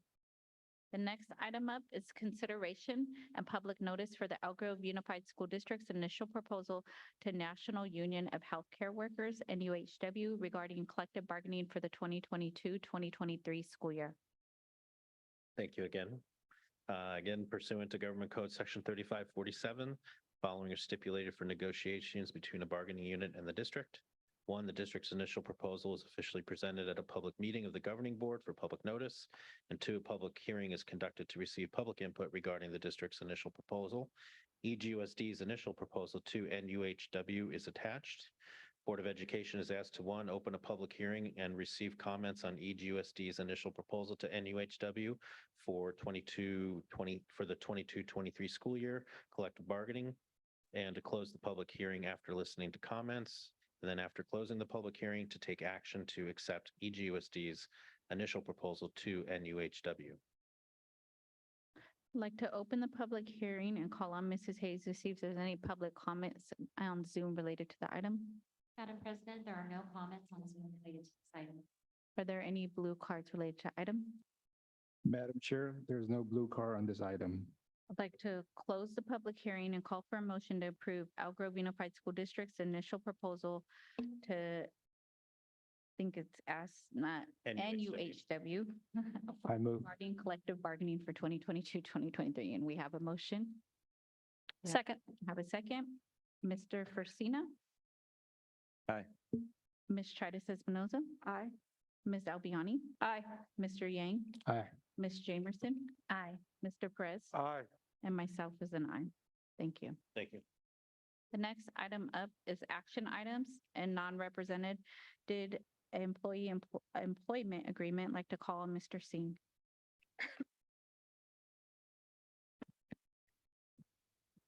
Good evening, Madam Board President, Dr. Martinez O'Leary, members of the board, Superintendent Hoffman, Ms. Avalos, and staff and community. I am bringing forward a request to approve an employment contract. So in alignment with California Government Code Section 54953C number 3, a verbal summary is required of the proposed compensation and fringe benefits be given to the public prior to the final board action on certain employment agreements. The proposed agreement is for the following. Executive Director of School Support, Lisa Lavasa. The agreement contains the following materials. The term of the proposed employment agreement for the Executive Director of School Support shall begin on October 19th, 2022, and shall continue through June 30th of 2024. Compensation, the following constitutes the employee's base annual salary effective September 12, 2022. The Executive Director of School Support shall begin on step 5 of the Executive Director of School Support salary schedule effective beginning October 19th, 2022. Her base annual salary at step 5 shall be $152,233, which will be prorated for the fiscal year based upon the October 19th, 2022 start date. Benefits: the Executive Director of School Support will receive the same health and welfare benefits and retiree benefits as other district certificated management employees, as those benefits may change from time to time. Vacation, sick leave, and holidays: the Executive Director of School Support shall be entitled to the same vacation, sick leave, and holidays with pay as are provided to other certificated management personnel. Travel: the Executive Director of School Support shall receive $100 per month for travel within the district's boundaries, irrespective of the number of miles traveled on district business and general business expenses that she incurs in the official performance of Executive Director of School Support's duties and responsibilities. Work year: the Executive Director of School Support certificated management work year shall be 246 days. And duties: the Executive Director of School Support's duties shall be in accordance with the policies adopted by the board and rules and regulations of the Board of Education.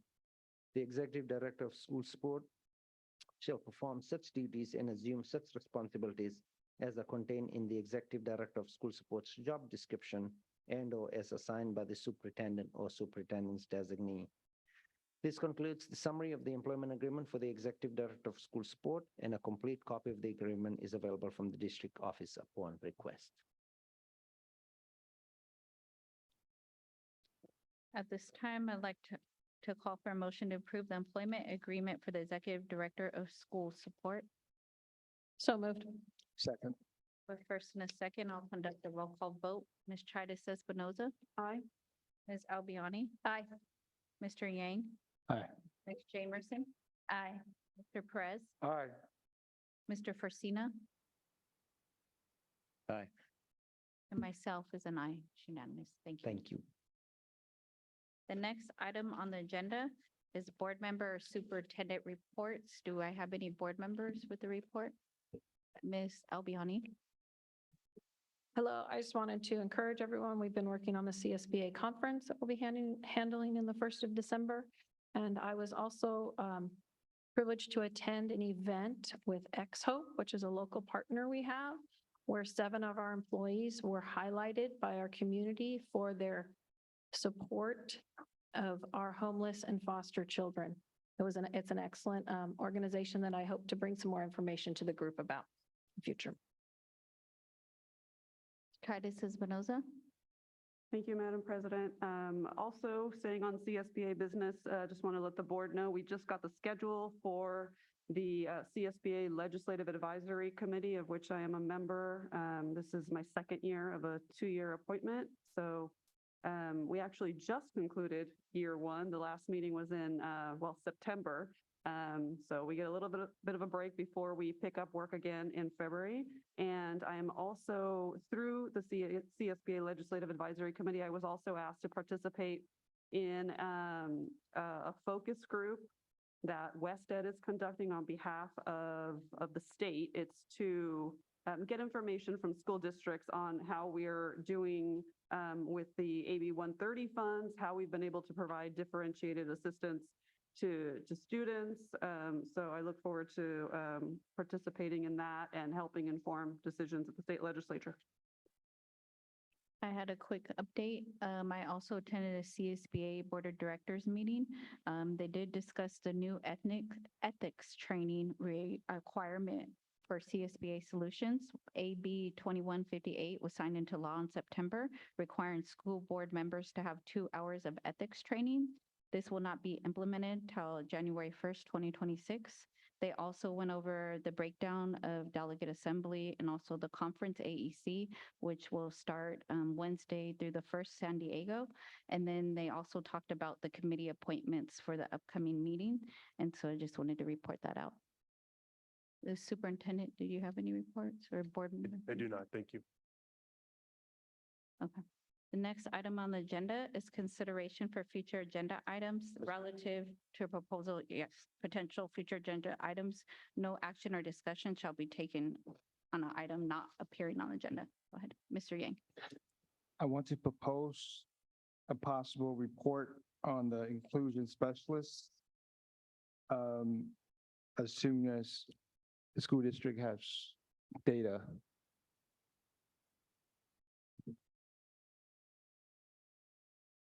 Sean, I'm not clear. Would you state that again, please? I'm proposing an agenda item to be, an item to put on agenda that will report back to us how this inclusion specialist program is making progress. And I understand that it may take some time, but I want that to be a consideration for very near future, as soon as that data becomes available. Sean, would you consider amending that to include an opportunity for the parents to speak?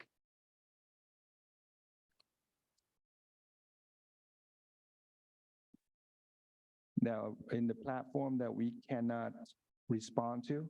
No, as participants. Remember, we can do whatever we choose to do. Sure. So let me just clarify this so I understand what you're trying to amend this. You're saying that for the staff to present a report on the inclusion specialist program, in addition to having parents speak in front of the board, and we could have conversation with the parents? Not quite. Please explain yourself. Yeah. What you're suggesting could be done in a number of ways. I had 3 different proposals, but utilizing your language.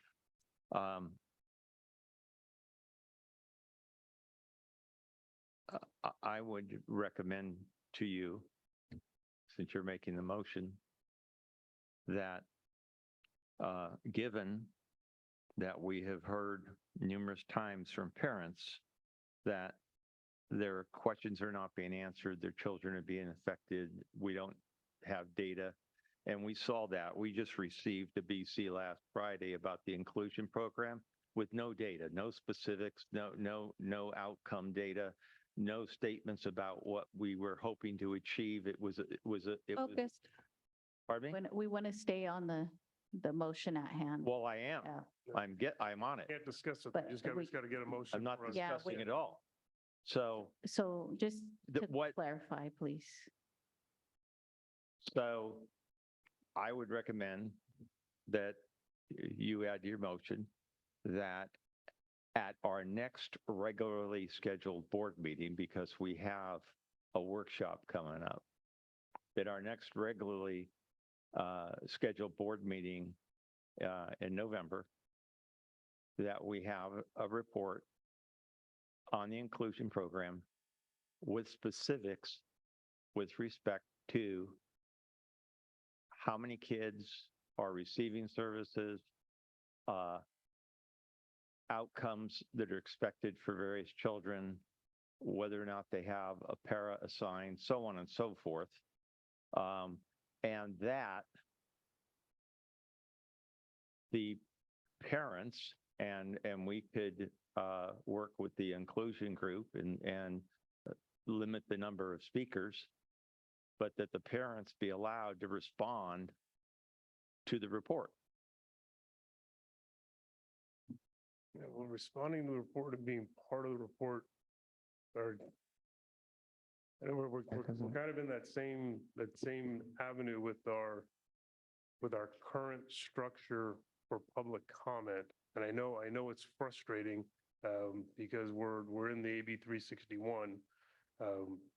If we're talking about some type of a presentation, a joint presentation where there was an opportunity for staff and I don't know exactly what that would look like, but we could try to work through some ideas around that. Well, that was one of, Closer to. yeah, that was where I was going, and it was one of my I had 3 different recommendations Perhaps it's written not out. so much joint, but more of they would like to provide kind of an alternative viewpoint, but maybe the parents would like to react to the staff update. Yeah, even though we just approved the continuance tonight with our current practice, that is not what I would recommend for this opportunity, because if parents just get up and talk before the item's even addressed, there's no give and take. It's just we get. Right. I hear the. So Chris, point of clarification, are we allowed to have the report and then the parents speak to it without the board commenting? Don't want to do that. Well, I would, no, let me rephrase that. Without a conversation, the board and the parents, because we are not allowed to do that, right? It's not that you're not allowed to do that. The challenge we have right now is because we're still under the 361 format, all of our public comments happen at one time. And so we do not on the agenda, we do on the agenda. When we're back to our normal process, which I think will be closer to January, then what we'll go back to is staff does a presentation, parents can share their thoughts, and then the board gets to respond to all that they heard. So we're just kind of hung up right now based on the format, because your original request was in an upcoming meeting, which if we did it again, we're going to do another presentation for you on November 1st, because there's a new version of how we have to do board meetings moving forward that we alluded to at the last meeting, but it will allow us to go back to a process where our more traditional process of staff shares information, community shares information, then the board engages. So the board has heard both the staff presentation and the community conversation before the board starts having their conversation. And they can clarify anything that they've heard up to that point. We're just kind of hamstrung right now because of the AB 361 rules. Perhaps a modification that would resolve that is to have a board agenda item that is a parent presentation.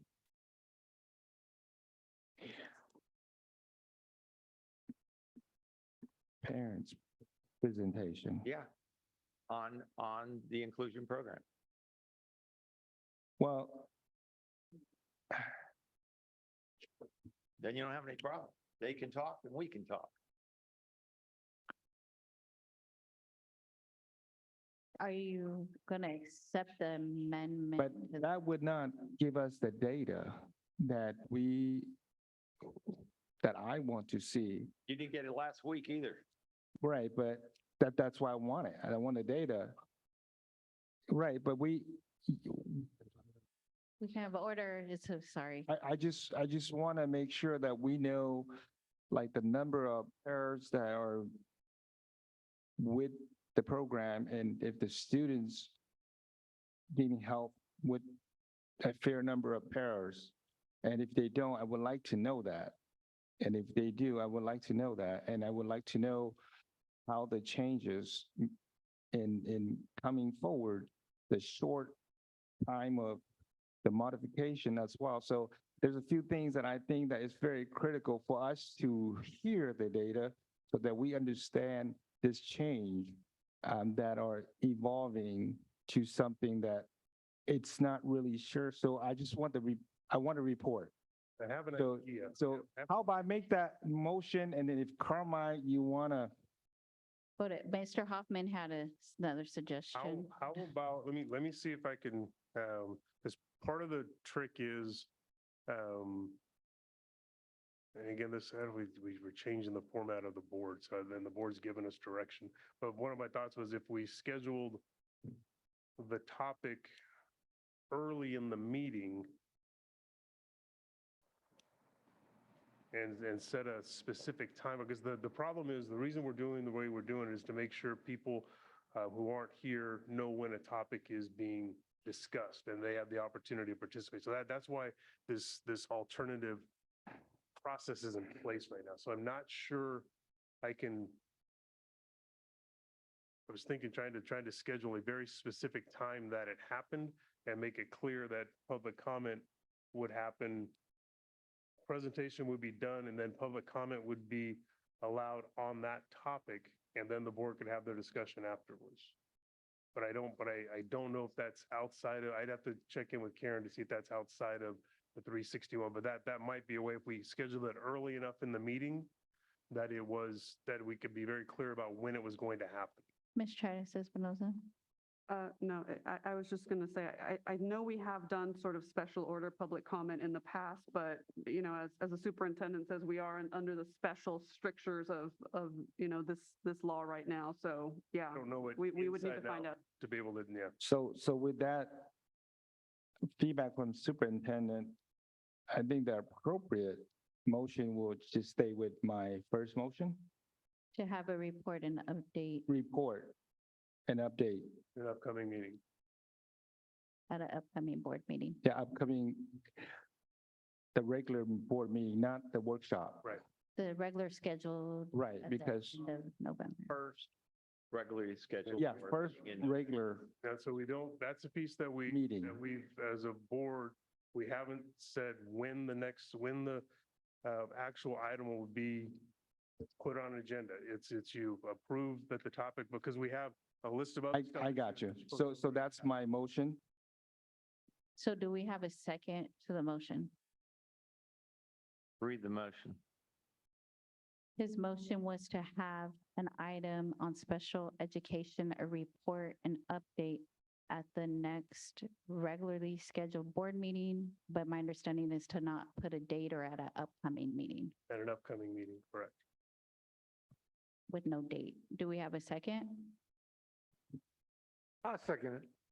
We'll conduct a roll call vote. Mr. Forcina, No. Ms. Tritis Espinoza. Aye. Ms. Albiani.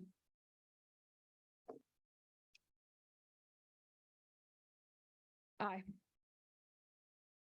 Mr. Yang. Aye.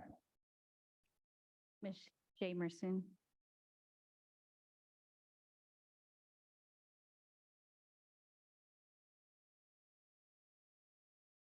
We haven't put what parameters that report entails, correct?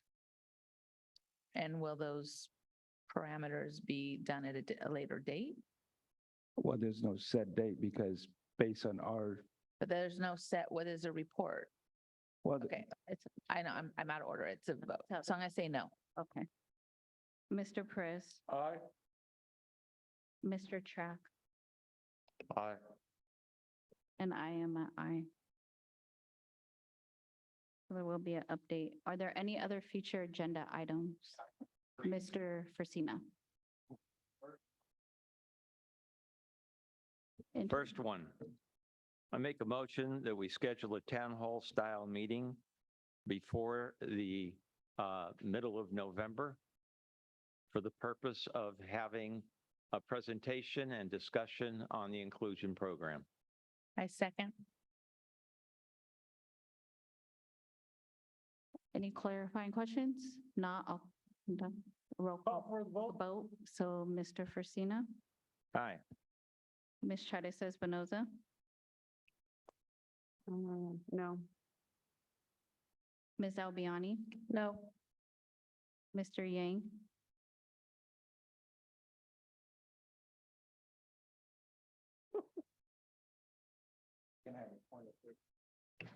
if you have a, just clarifying, we're in a vote, so. you said town hall? Yes. So the town hall, from my understanding, only the minority of the board member could attend, right? Yeah, town hall is not a board meeting. So we'd have to have a conversation again when we're talking about, we use the term town hall, but town hall is not a board meeting. Right. So I want to clarify that. So What do you have in mind as far as town hall to you? 4 of us that want to hear the information attend the meeting with the parents who want to come and speak. That's pretty easy. You can't have, Or You can't have 4. 3. 3 then. Fine. 3 of us. plus that's And not, we'll report back to the board. Aye. that's not a future agenda item. This isn't a future agenda item. It's a No, separate item for town hall. You're asking for a town hall, which isn't, this is an agenda item topic. That's all we can put on right now is an agenda item. This is outside of that. okay.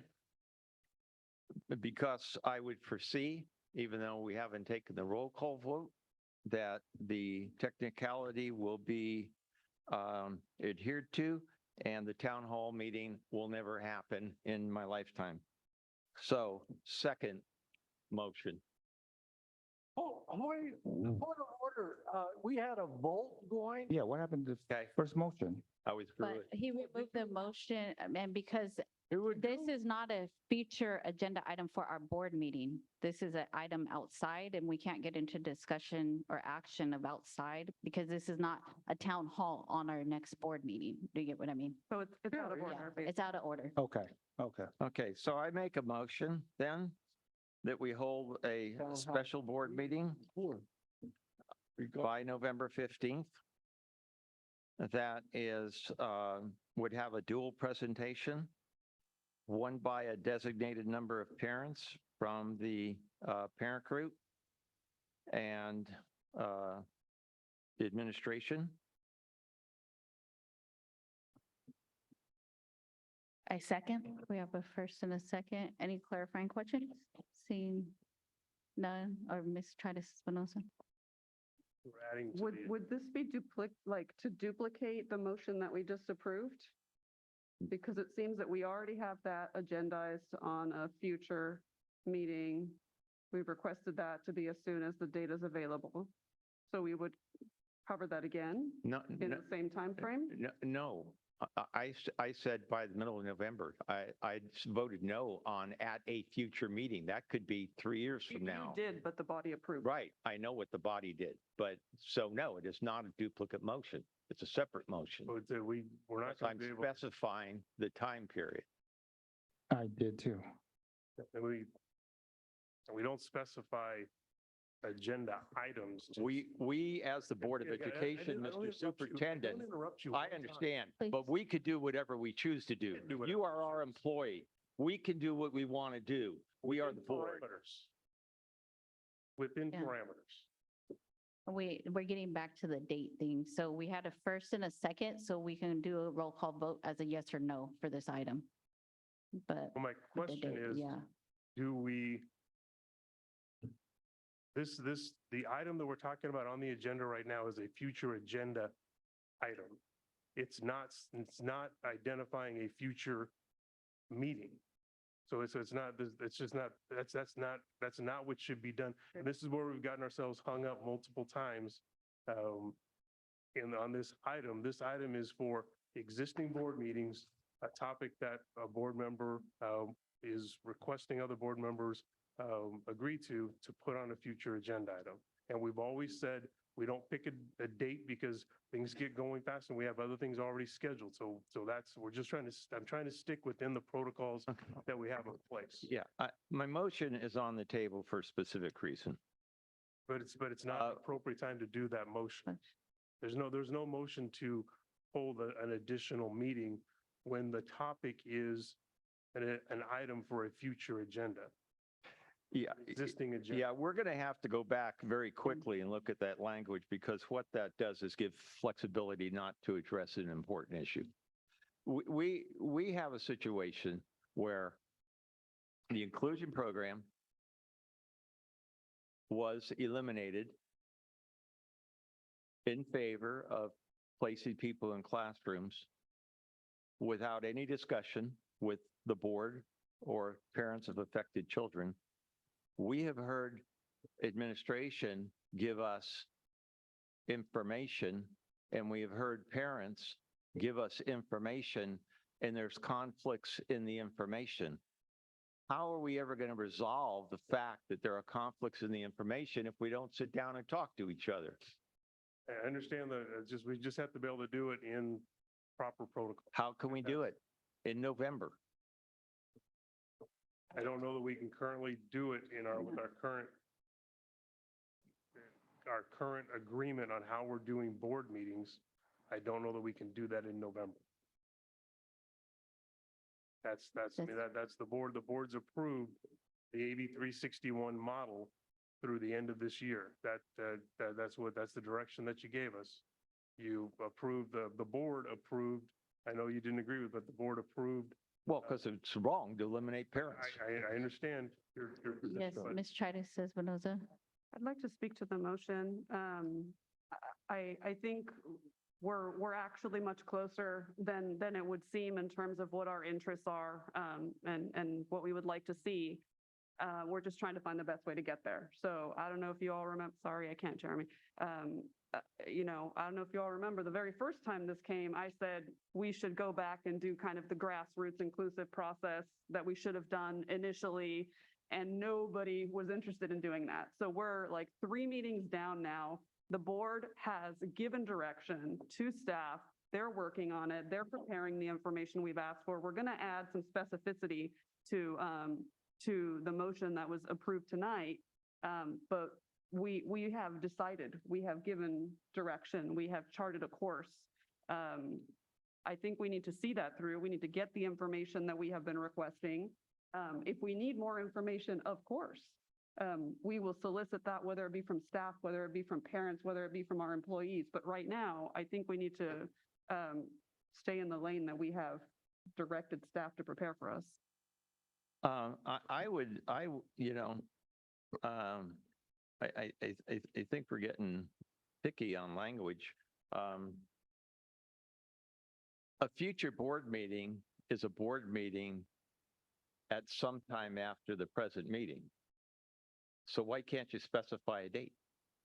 That's a future board meeting. November 15th Right. is just a date in my head. Right, that's just Would be a special board meeting. been the practice of the board. Right, it's been the practice, and we can change our practice Right, but we shouldn't do that on anytime the fly we in the middle of a. to change it. We need to have a board meeting. It needs to be an agendized thing to change it, is my understanding. Yeah. it It's needs to be part of our, agendized. this is our practice. Well, I would ask a simple question. Who in the hell are we here for?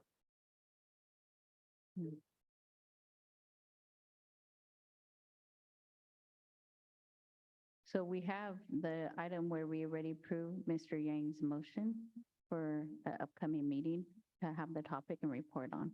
Yes.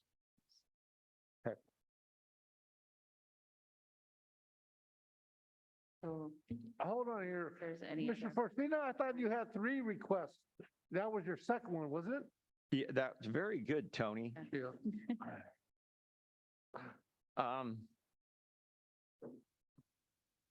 I'm being hamstringed here by not being able to put dates on anything. And my third one included a date, which was the We'll next try to get this done regularly as scheduled fast as we board can, meeting. Mr. Fortino. We'll try to get this done as fast as we can. We'll get it for you. November or December, it'll be done, November or December. But let us figure out exactly when it lays out. The item. And in the meantime, I know it's going to sound, we're going to just play with the lives of the kids. Continuing to meet the needs of kids. No, we're not. Yes, we are. Yes. Yes, we are. Yes. No, we're not. Not when we're not willing to talk about it.